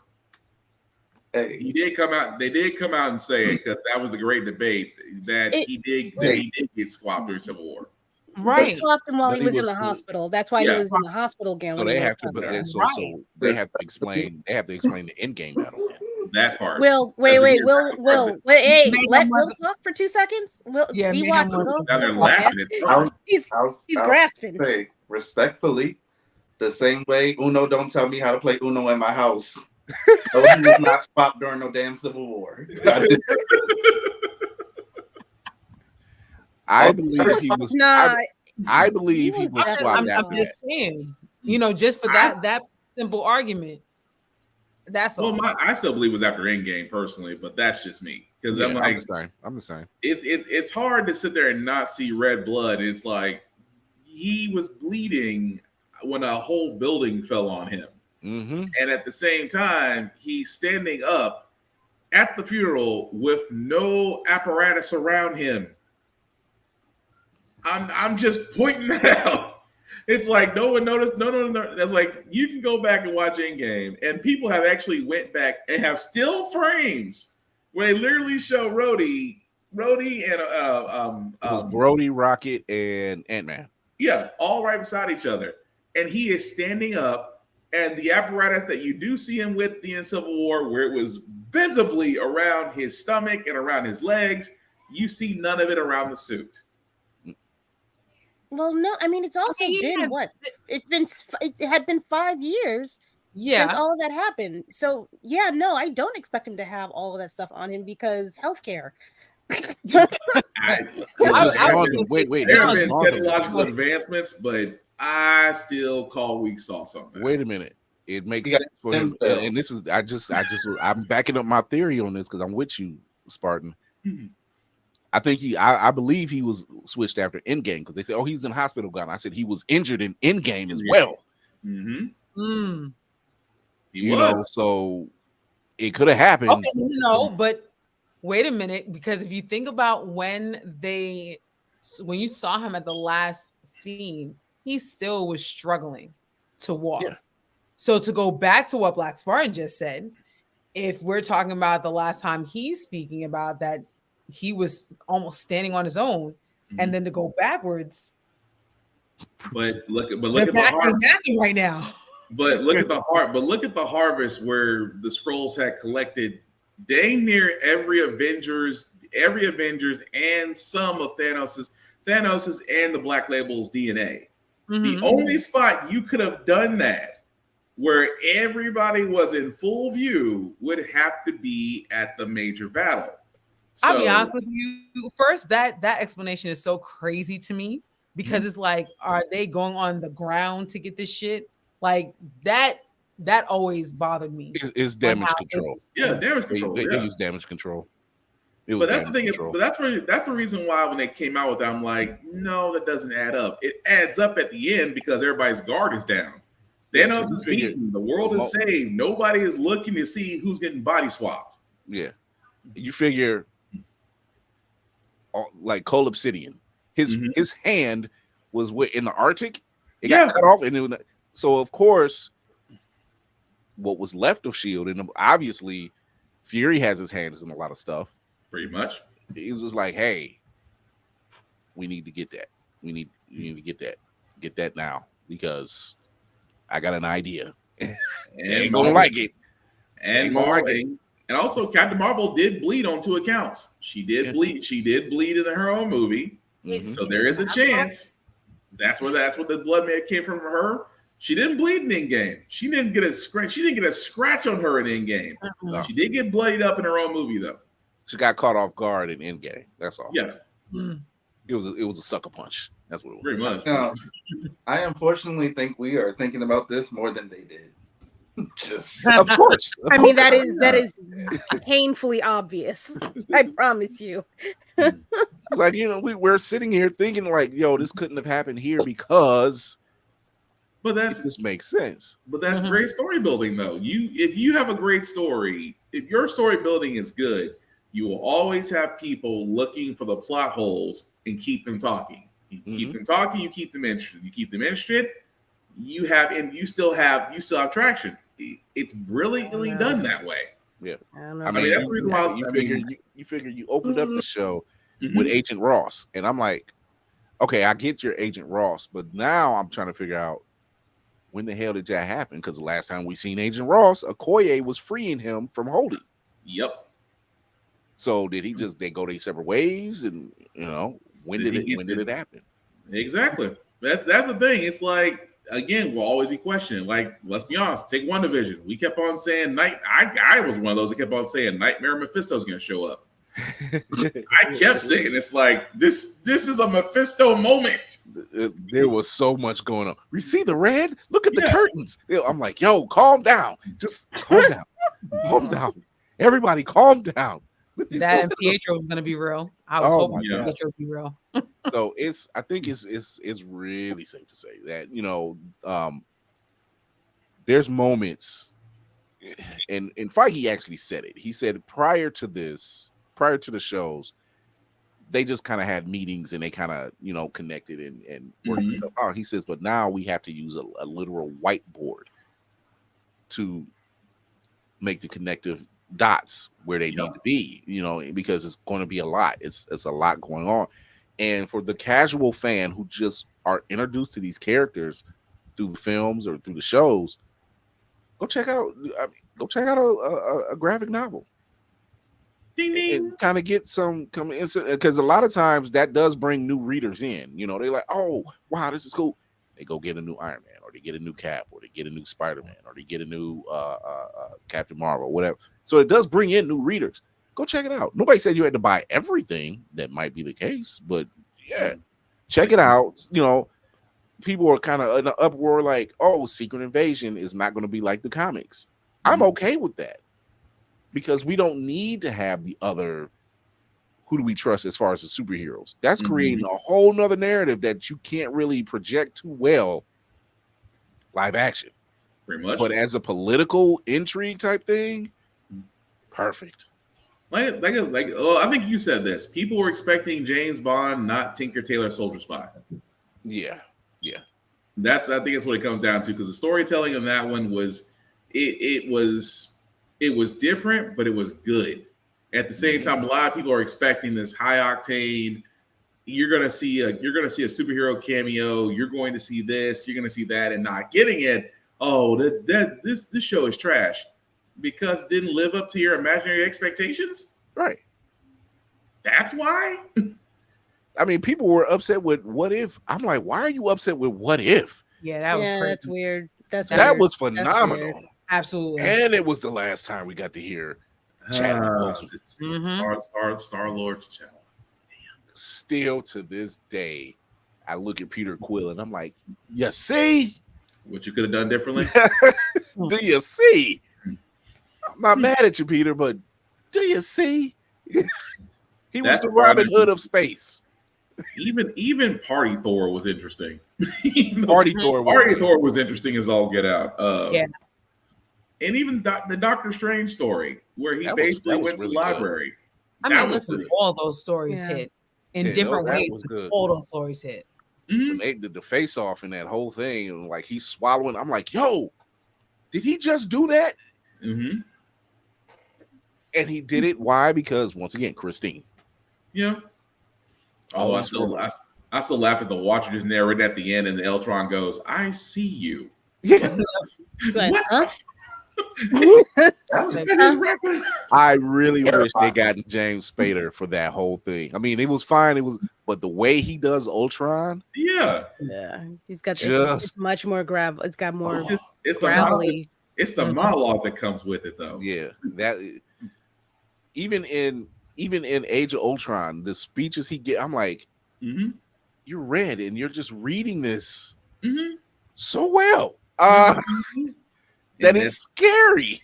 It was the first time I sat there and said, "See what happens when you give AIs abilities." That part. Stare in your Start face. thinking. It's in your face. Mm-hmm. So I don't understand. I mean, it's always going to be one show weaker than the other. Like, people really didn't like Falcon and Winter Soldier, and I'm like, well, why didn't you like it? Because of pure racism. They don't like that. America runs on racism. Hate and waste racism. The one. I see that coming. Absolutely. But see, it was crazy because what he was saying, that speech he gives at the end, it's actually a really good speech. Yeah. He put it in their face. He was like, look, you can stop world hunger with a phone call. Senator, you got to do better. Right. I'm Tupac. It was a whole. Not Tupac. Man. Although the whole thing. Go to bed, Will. Stop while you're behind. Although now after watching Twisted Metal, I can't unsee that now. Worst delivery ever. So, that part's far. Yeah, he said Ultron, the first person to beat someone's ass into, out of, and through multiple dimensions at the same time. Great. That was a hell of a battle. It really was a hell of a battle. That shit was so great. You know, but why can't they get those writers to write other stuff? That's a good question. Why are the one-offs so much better than these even 6 arc stories? How do you get that much, pull that much emotion or that much intrigue into a 30-minute short? Because someone has given it a lot of thought, and someone up high said that this won't sell. And see, I think their other issue, like, okay, with WandaVision, it was originally supposed to be 10 episodes. COVID hit. Yeah. So WandaVision was affected. Falcon and Winter Soldier was affected. What If was affected. You know, so because you know, we did get the tease of Gamora with Thanos' weapon. So you know, like we didn't get that, but she's going to be in the next season. But it affected those episode runs. So I think between COVID, because I'm looking at their episode numbers, and it's like WandaVision was 9, Falcon and Winter Soldier was 6, Loki was 6, What If is 9, it was supposed to be 10, you know, Hawkeye is 6, She-Hulk is 9, you know, Ms. Marvel 6. So I'm like, I don't know if you're trying to play with the numbers to see which works better as far as storyline. Because your biggest story that's going to come out is Daredevil, and you're looking at 18 episodes, and they're banking hard on that. Yeah, they are banking hard on Born Again. I am not looking forward to seeing this show. I'm not even gonna lie. I'm not gonna hold you. I'm not looking forward to it. I got faith in it. Yeah, I got faith in it. I've been having faith for the last 5 years, and it's not paying off for me. It's not 5 years. Okay, so I'm trying to be nice. I'm trying to be nice to my ex-husband. Okay. No, I'm waiting for Kira to go mid. Kira's hanging on the mid button right now. B. There's been okay. Can we have this conversation? Sure. Can we have this conversation? I'll be right back. Go ahead. Yeah. I brought up in the chat the point saying that Secret Invasion is probably mid, and so I asked, all right, if it's not mid, what's worse or what's better? I think I said what's worse. And I think you said, what did you say? I can't remember. Did you say Falcon and Winter Soldier? I did say story. I did say I said if I had to choose story wise, it'd be Falcon and Winter Soldier would be worse. And what is that? Are we so who's mid? Who's mid? I said no. I said story wise because honestly, if it's Rosemary's Choice really, but I sat there and said from a story point, it did gloss over for all the shows. It did gloss over a lot in its short run more than any other series. So if anybody was going to be the worst of the series, it was Falcon and Winter Soldier. That's what I said. I'm sorry, sir. Secret Invasion was not glossed over in 6 episodes? Because Secret Invasion is not an end. It stops at a point to where it's not the end of the story. But it should still itself have It's expansive. Okay, but again, it's not the end of the story. Like I was saying before, what we're so used to are series having a beginning and an end. We are used to it. So I'm not even talking about. I'm getting to it. I'm not even talking about a beginning, middle, or an end. I'm talking about them glossing over a major story arc. Even if you don't have an exact pinpoint of when you want to call Secret Invasion beginning or when it's ending, that is a major brick of story that they condensed into under 6 hours. Badly. It's bad. They did what they did to Secret Invasion, what they did to Gore the God Butcher. It's not. I'm not happy with what they're doing. I'm not. It's terrible. It is. I am saying it is terrible. I expect better. I don't know if it's terrible, but I do understand some of where you're coming from. I think that for me, some of the story just kind of missed the mark. Like I did not like that Fury didn't deal with ground Gravik. I thought that was unearned that Gaia did, even though Gaia, I know Gravik supposedly killed the mom or whatever, but I feel like the mom and killed the dad. Yeah, killed the mom and the dad. Yeah, killed the mom and the dad. Oh, okay. That point. But I still think that the way that it ended, it still should have been Fury and Gravik. And I actually think that it would have been better if they had switched, even though he would have died, obviously, the way they did it. But it would have done better for Gaia to be where the president was to actually fulfill what her dad was trying to do. It was things like that to me that I felt like saying that not all scrolls are bad. I get that thing. Yeah. You know what I'm saying? Okay. So like I think that instead, if Gaia had been where Fury was along with the president, I feel like it would have been a little bit more streamlined. There was something else too. Because I felt it was good. I felt like there was some really, really high points. There was a lot of people saying that Sam did not do a good job acting, which I totally disagree on. Oh, I totally disagree with that. If you look at a lot of the content creators, they're like, Sam was not really good and this and that. And I'm like, yeah, we seen two different things. That's just me. If you don't like the story, or you don't think the story is believable, that's not the same as an actor not being able to get across that feeling. Yeah. He was emotive. Yeah, it's the story that you the scene where he's on the train with Talos. That's the scene. Yeah, the scene where he's talking to Rhodey in the restaurant. We seen it one way. And then as the story progressed, we're like, oh no, you got to go back and look at that again, because now you see that conversation from a totally different angle. Because remember, we walked out of there. I think we can all agree on though that Rhodey reveal is horrible. I mean that reveal was that was really bad.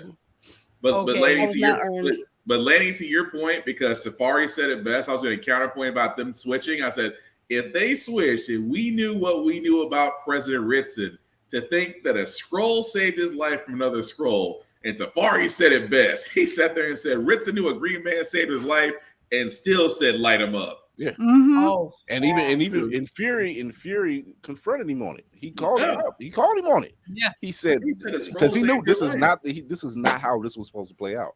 Now you've gotten people getting killed, innocent people getting killed. Yeah. You got vigilantes running loose. I'm leaving this planet.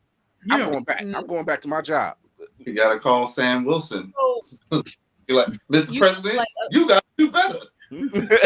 I'm Tupac. but there had to be some that we had to know at during Secret Invasion there was gonna be some character to be killed off. Damn, really, Tafari? What is it? Tafari, all right. Listen, really, Tafari? I know. Oh, wow. It's a good joke. Even a great joke. No lie, he did. He really did. No, it was not the right time. He did. Oh, I'm gonna say he did go full January 6th. He did. Hey, just miracle. I'm getting what's his face or the X-Men that was calling out mutants. Dang, what's the president's name? Oh, that president. I'm starting to get those type of vibes. One that got turned into a jellyfish. Yeah. I forgot the president's name during X-Men that was the same way about mutants. He's like, a mutant saved your life. He says, and it was kind of that moment. It's like, Skrulls infiltrated the White House, sir. The Skrulls saved your life. Well, get them off my planet. Damn. He came out of there angry. Yeah. I'm like, okay, I get it, but this ain't how you do this. He's saying, Fury said it. He was like, actions like that is what make you a one-term president. Yep. Yeah. And, it was like Fury is quick to call somebody on their bullshit. No, he did it with the council. Well, that was he did for Captain number 4. Like, being that it's a dumbass decision, I refuse to ignore it. I recognize that it's a decision, but it's still a stupid ass decision. So, were there some moments in Secret Invasion that would have paid off a little better, or when you look back at it, like I said, the conversation between him and Rhodey in the restaurant? Mm-hmm. When we first seen that, and then Fury walks out of there. Now, mind you, when he comes down to Earth, he got a limp. He's walking. He's tired. He's gray. He ain't got his pat. He ain't him. He's not him. And then after that conversation, when he comes out, it's almost like he's defeated. Yeah. But then you realize by the next episode, oh no, he's not defeated. He just realized the person he's talking to is not the person he was talking to. Right. That would have been a perfect time to play James Brown's Big Payback, though. I'm back. It was there. I said it in the chat. I said it in the chat when he went back to that safe house. He put that patch on. I'm like, my ninja back. Oh, yeah. I just thought to myself the whole entire time when he's getting back to his roots, I'm like, how is this not you played? How are you gonna play old school at the perfect time when we's quote unquote married and you missed the mark? And that beloved scene, dang, I was like, I had to go. Foreshadowing, that was foreshadowing. That was good. But yeah, but like you said, him and Rhodey having that conversation, it's like, okay, we gonna really talk. Guys like us do not get in positions just because our daddies know somebody. I said this was the brother talk. This was definitely the brother talk, right? And I'm like, yo, okay. I mean, he ain't wrong, but still, that was a little bit of realism. And he took too much pride, and I'm like, damn, Rhodey, you took a lot of pride in the firing him. Took a lot of pride, So you think Lady Mandalore said it? She says, I think he's a Skrull.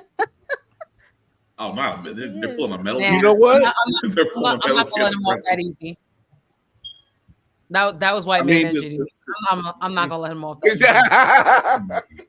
Well, if you think about it, he's still carrying out Gravik's plan. He said that if you don't do X, Y, and Z, I'm going to unleash all hell on all of the Skrulls, on all of the Americans. So all he has to do is he can still declare World War III, except now it's on whatever land he chooses. Fair point. So you bring up an interesting point, because I think that one of the things that I wanted to see more was more reveals that they did not have, of like that changes everything. There's a million Skrulls. You see how Nick's face turned when Taylor's told but that was revealed at the end. I would have wanted some of those reveals throughout. You know what I mean? Oh, they're coming, baby. Oh, baby. They're coming. Wait. But then what is Secret Invasion about, though? You know what I'm saying? Like, isn't that one of the biggest? It's already happened. Yeah. It's the seat. They have already secretly invaded the entire planet. We still don't know who's out. But shouldn't that have come out that time? Wait a minute. To Kira's point, didn't the president get nailed in the caravan? Hold on, Will. What you say, lady? Say it again. No, I said, shouldn't that have been brought out during that time? Like, isn't that what Secret Invasion is supposed to be? But it was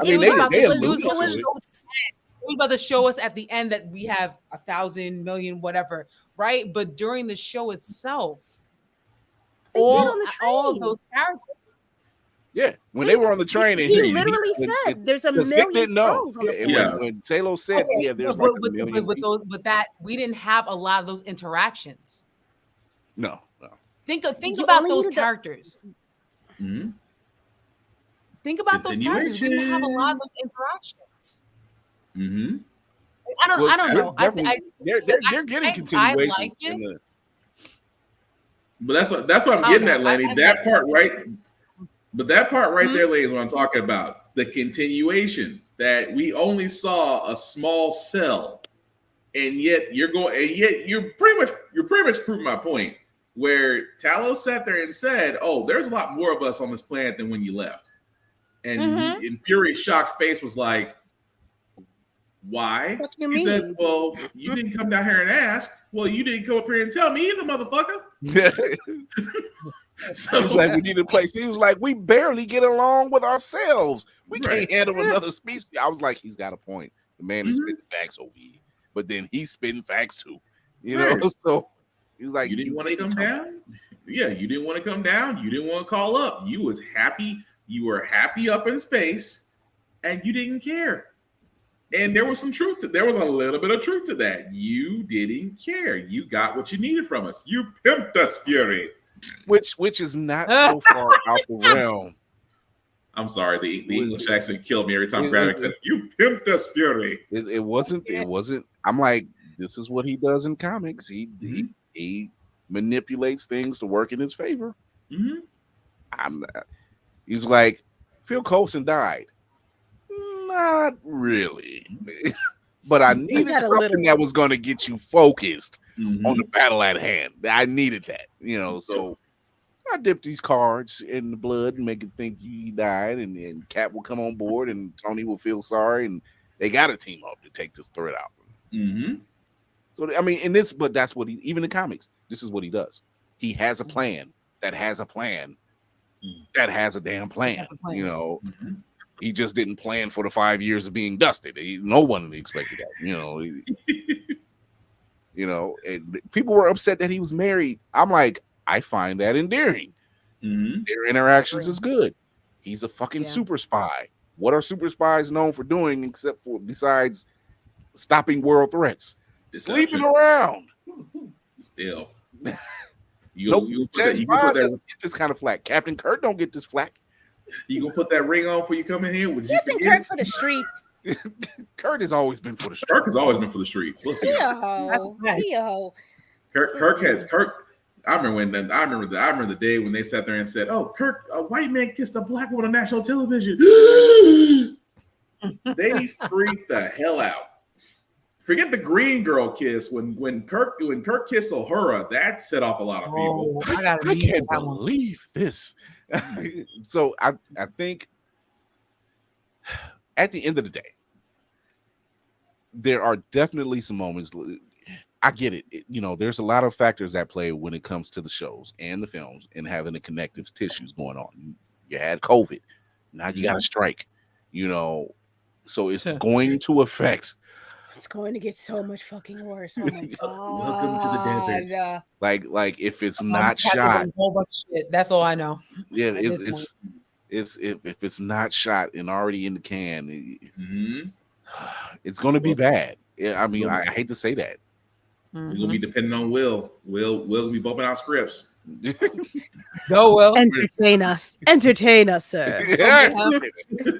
Read us tales of regalia. Yeah, that is the mission statement.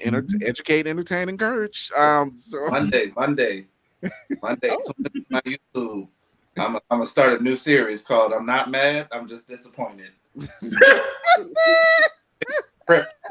Secret Invasion. It's a hit. It's gold. I feel like that should be. That's gonna be a series. That's a series. Good title, especially for Secret Invasion. That's a very good title. Yeah. So I think in the end, for what we've already gotten out of Phase 4 and 5, you're gonna like what you like. If you're a consumer of all thing MCU, guilty as charged, that's fine. It's not. They're not always going to hit the mark. I mean, we look at Age of Ultron. Age of Ultron was the weakest performing Avengers film, but it still made $1 billion. Yeah. And then after WandaVision, it made you go back and watch Age of Ultron because certain things were standing out. You had to make sense of it.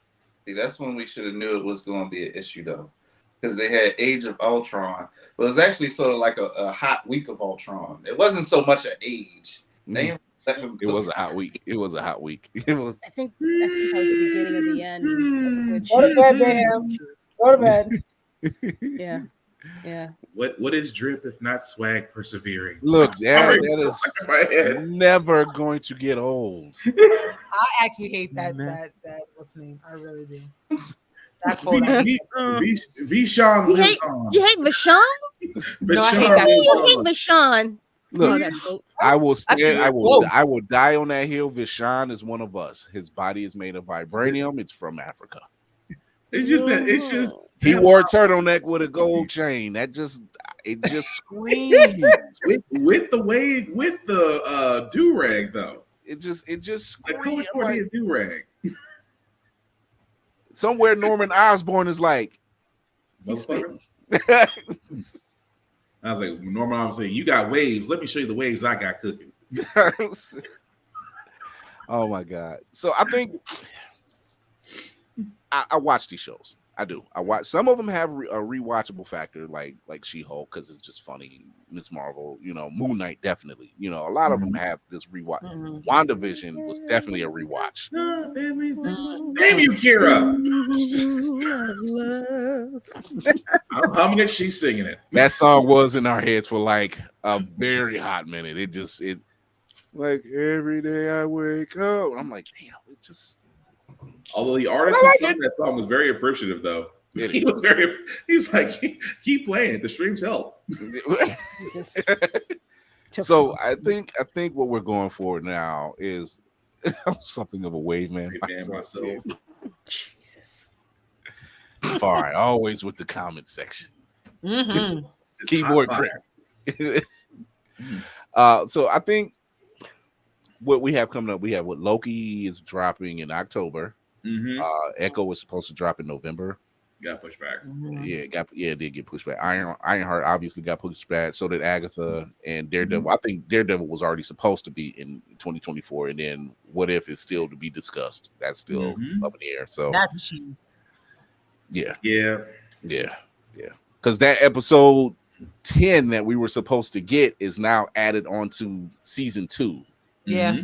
That was the episode with Gamora, and I'm like, Out of all that you just named, I think Loki and What If are the two strongest ones.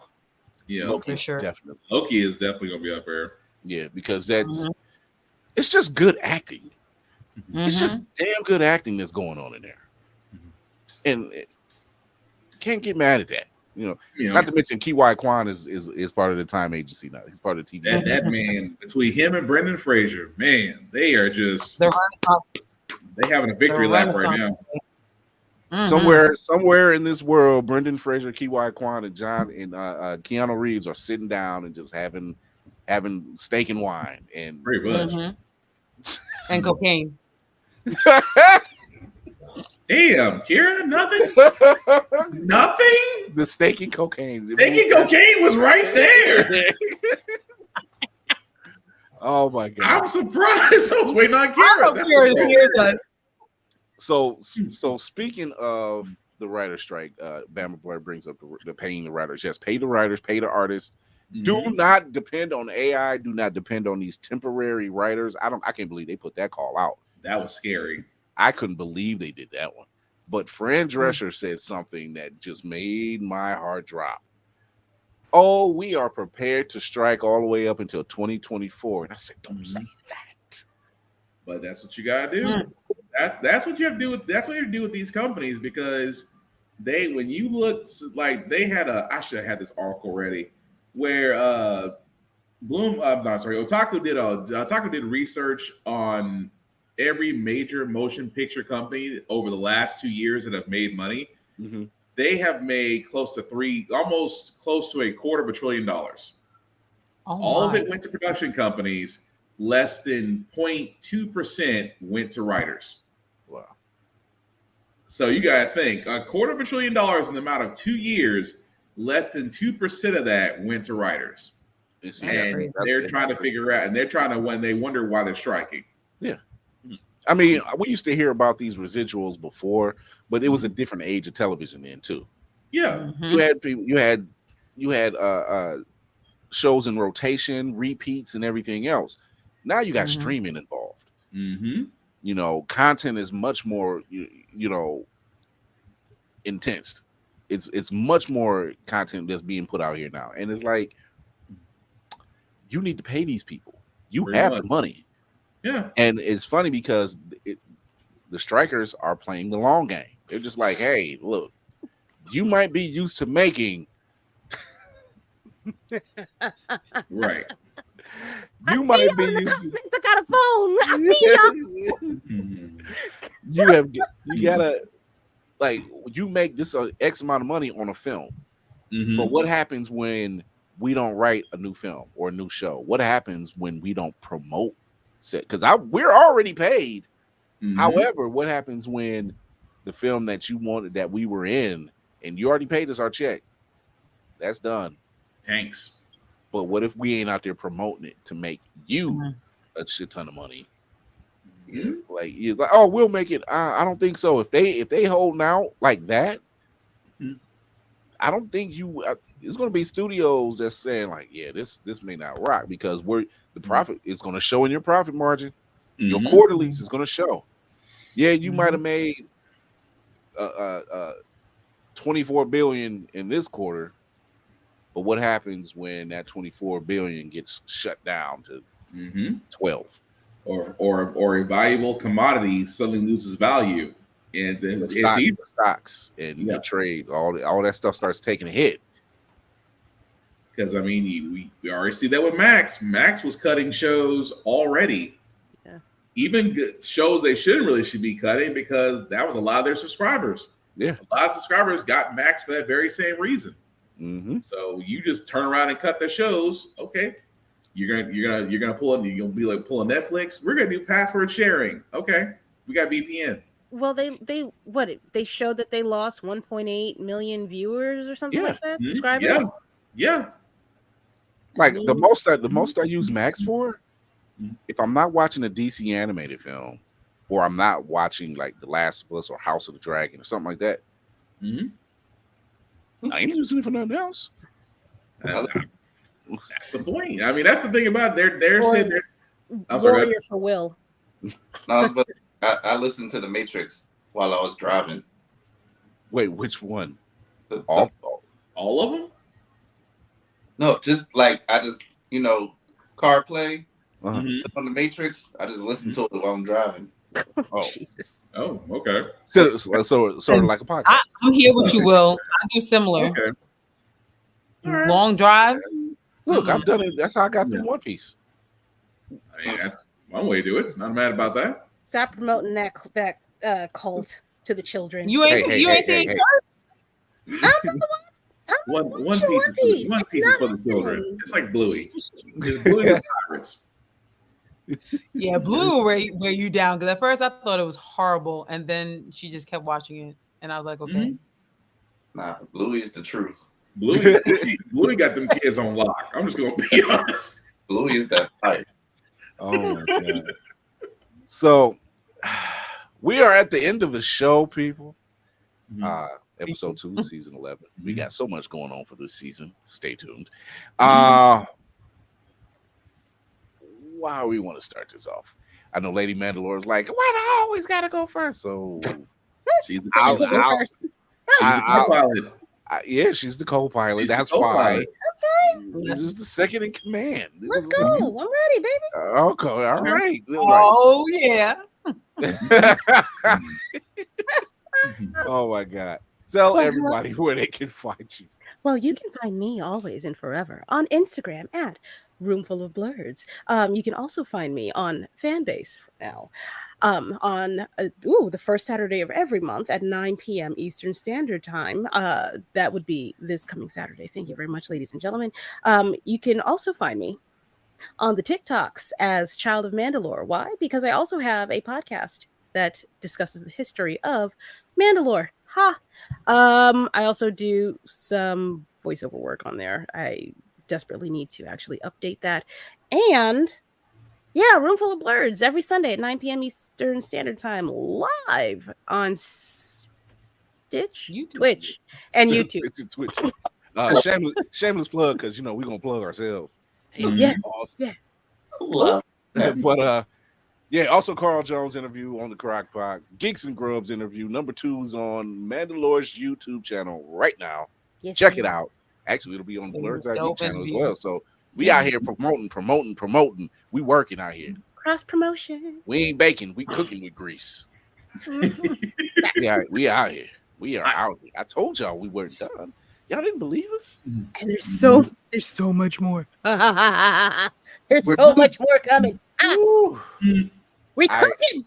I know how Lex feels when shit comes together. No, boy, I just know that feeling now. I just the alien will never understand. Our Greer the Horror, Lainey, is in the building. Tell them where they can find you. Hi, Lainey. Hey, this Lainey from Geek by Heart. Me and my husband run our YouTube channel over at Geek by Heart. You can find us there. We talk about horror, we talk about trailers, we talk about a lot of stuff geeks. He's now starting to stream God of War 3 on YouTube on Saturdays and Sundays. So look for him there. You can find us at IG. You can find us at Twitter, also at Geek by Heart. And y'all inspired me to have my own little thing. So I'm just going to say it is never too late to follow your dreams. I am 42 and I'm starting to follow mine and I love it. So follow your dreams. Look at that. Educate, entertain, encourage. The mission for Blurred's Eye View for everyone. And F the algorithm. F the yes. Oh, that's a Yes, that right we there. make our own. My God. My God, that algorithm is a bitch. Ain't it? Man. Yo. Tell them where they can find you. We'll be watching the Cinematic Assassin box office. Gotta get friends and tell them to tell 2 friends and tell them to tell 2 friends, and then you be all right. We'll be watching the Cinematic Assassin. You can find me, don't matter what site you're on, at Mayhem Media. That's MAYEHEM Media. If you're looking for great deals on Funkos, I got you. Just follow your boy. If you're looking for scripts to be rewritten so that they are actually fun and entertaining and make sense, the YouTube is where you're going to find those things starting Monday. Not Tubi. YouTube. Not Tubi. Ooh, Tubi for Dark Place. Wow, that's crazy. I need it. Just Jesus. At 12:45, boy, just hit me all at once just now. What else? What else I do? I write for purefandom.com where I do trailer reviews. I write for blurredeyeview.org where I talk about action movies because I like when things go boom. And y'all, hey, listen, Barbenheimer had his moment. Check out and catch my boy Tom Cruise movie before he do something extra reckless. He might stop his heart in this final film just to get y'all to come out. Like he's down bad right now. He's not doing well. We just need a moment of silence for that little lovable weirdo. But on that note, mental health is important. So go ahead. Stay committed. Nice segue. Okay. So, and whatever else you do, lean into learning, lean into laughter, lean into love, and we'll make this world a better place. And make sure you drink your barley water. Barley water. Jesus. See, I feel like every time that Black Spartan comes on, he always does this. Like always gets. You want to hear the villainous part of all of it? I make him follow the Cinematic Assassin on purpose. He does that because Will's gonna always say something that's gonna just have me going, why? Just why? I felt you always come onto the big screen just like that. He's always going to be just, he went from Tom Cruise right to mental health, and I'm trying to keep a straight face. Like, bruh. Why? Make sure your saving levels are down. That's why I'm trying not to laugh, because I know I'm loud. So I was like, I have to keep my tone to an even minimum. But anyway, yes, I am Black Spartan, otherwise known as BlackFox447 on the socials. I usually do reviews on everything that I read, that I watch, that I play, and gym stuff because I try to get in fighting shape. Trying in so many ways, as I've been told by various religious groups. I do have a couple podcasts of my own. Of course, How the Frack We Got Here every Wednesday and Saturday that can be seen on Facebook, YouTube, and Twitch. My video game podcast called Get Bit Podcast. Jesus. That can be seen every Friday on Facebook, YouTube, and Twitch. Fast, help us all. Oh, I should. He got me. Damn.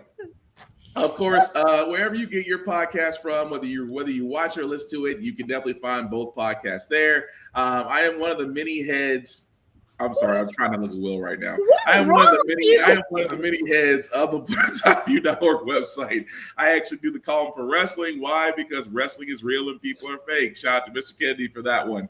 Of course, guys, I am a big proponent of sharing, which means that if you know somebody that's doing something that is doing something different, whether it's a business, a podcast, or a con, just share it. It costs literally $0 to share anything on social media. If you want to donate, hey, that's up to you. If you got the scratch to do it, but support them the same way you would support Beyonce if she knew you existed. Of course, we are in con season.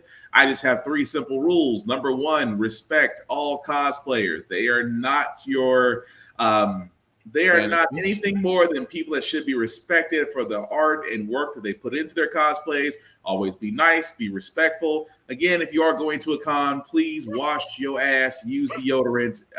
Cleanliness is next to a lot of things. And the third rule I have, wash your ass. Definitely wash your ass. But the third rule I have is also the same rule I have for socials. I am a pretty social person. We'll talk to almost anybody. But just the same way as you talk to me is the same way as you be in the cons. Don't be a dick, and we'll all be cool. No, you gotta do this. Don't be a dick. Why you be doing this? Wash your ass. Don't be a dick.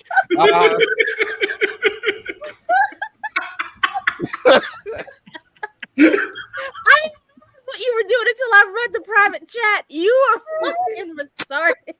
Just so immature. This is what we do. Oh, I wish I had a spaceship right now. Oh, God. What y'all doing tonight? We're gonna do the show. We're just gonna stay on dock. Thank you everybody for tuning in. I'm the man on the wall, Chris Fury. If this is your first time here, check us out on IG. Go to Blurred's Eye View on IG. You can find the link tree in the bio. We'll show you to all the places, including the Facebook page and the YouTube page. Show your support on the YouTube page, Blurred's Eye View on YouTube. Hit that subscribe button. Hit that notification bell. We got a lot of content coming down the pipe. You really want to check us out. Shout out to our sponsors, Ultimate Wireless, Always Press Record. You can check us out on Always Press Record on Roku or Amazon Fire. Go to alwayspressrecord.com and completely free. Shout out to Otaku Noir, our other affiliate, Otaku Noir, where you can get first off, they are the number one blurred the blind mystery box company.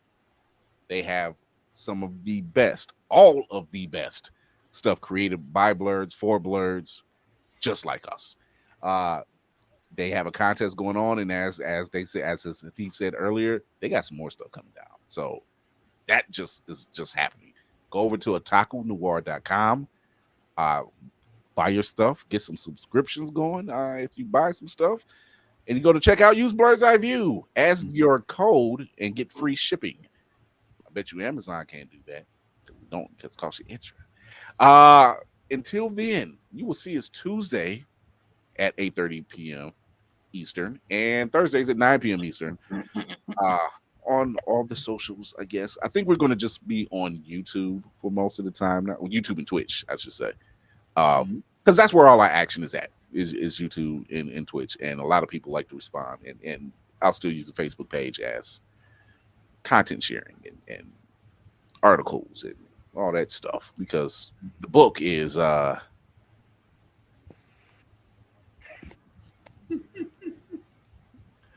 it ain't going as fast as X. I can tell you that much, since that's what they're going to be called now. Until then, remember to educate yourself and others, entertain yourself and others, and most of all, encourage yourself and others.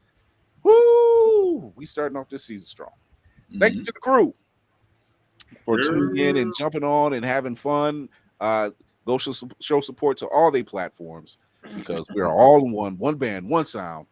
Till next Tuesday when you see us, we're out of here. Bye.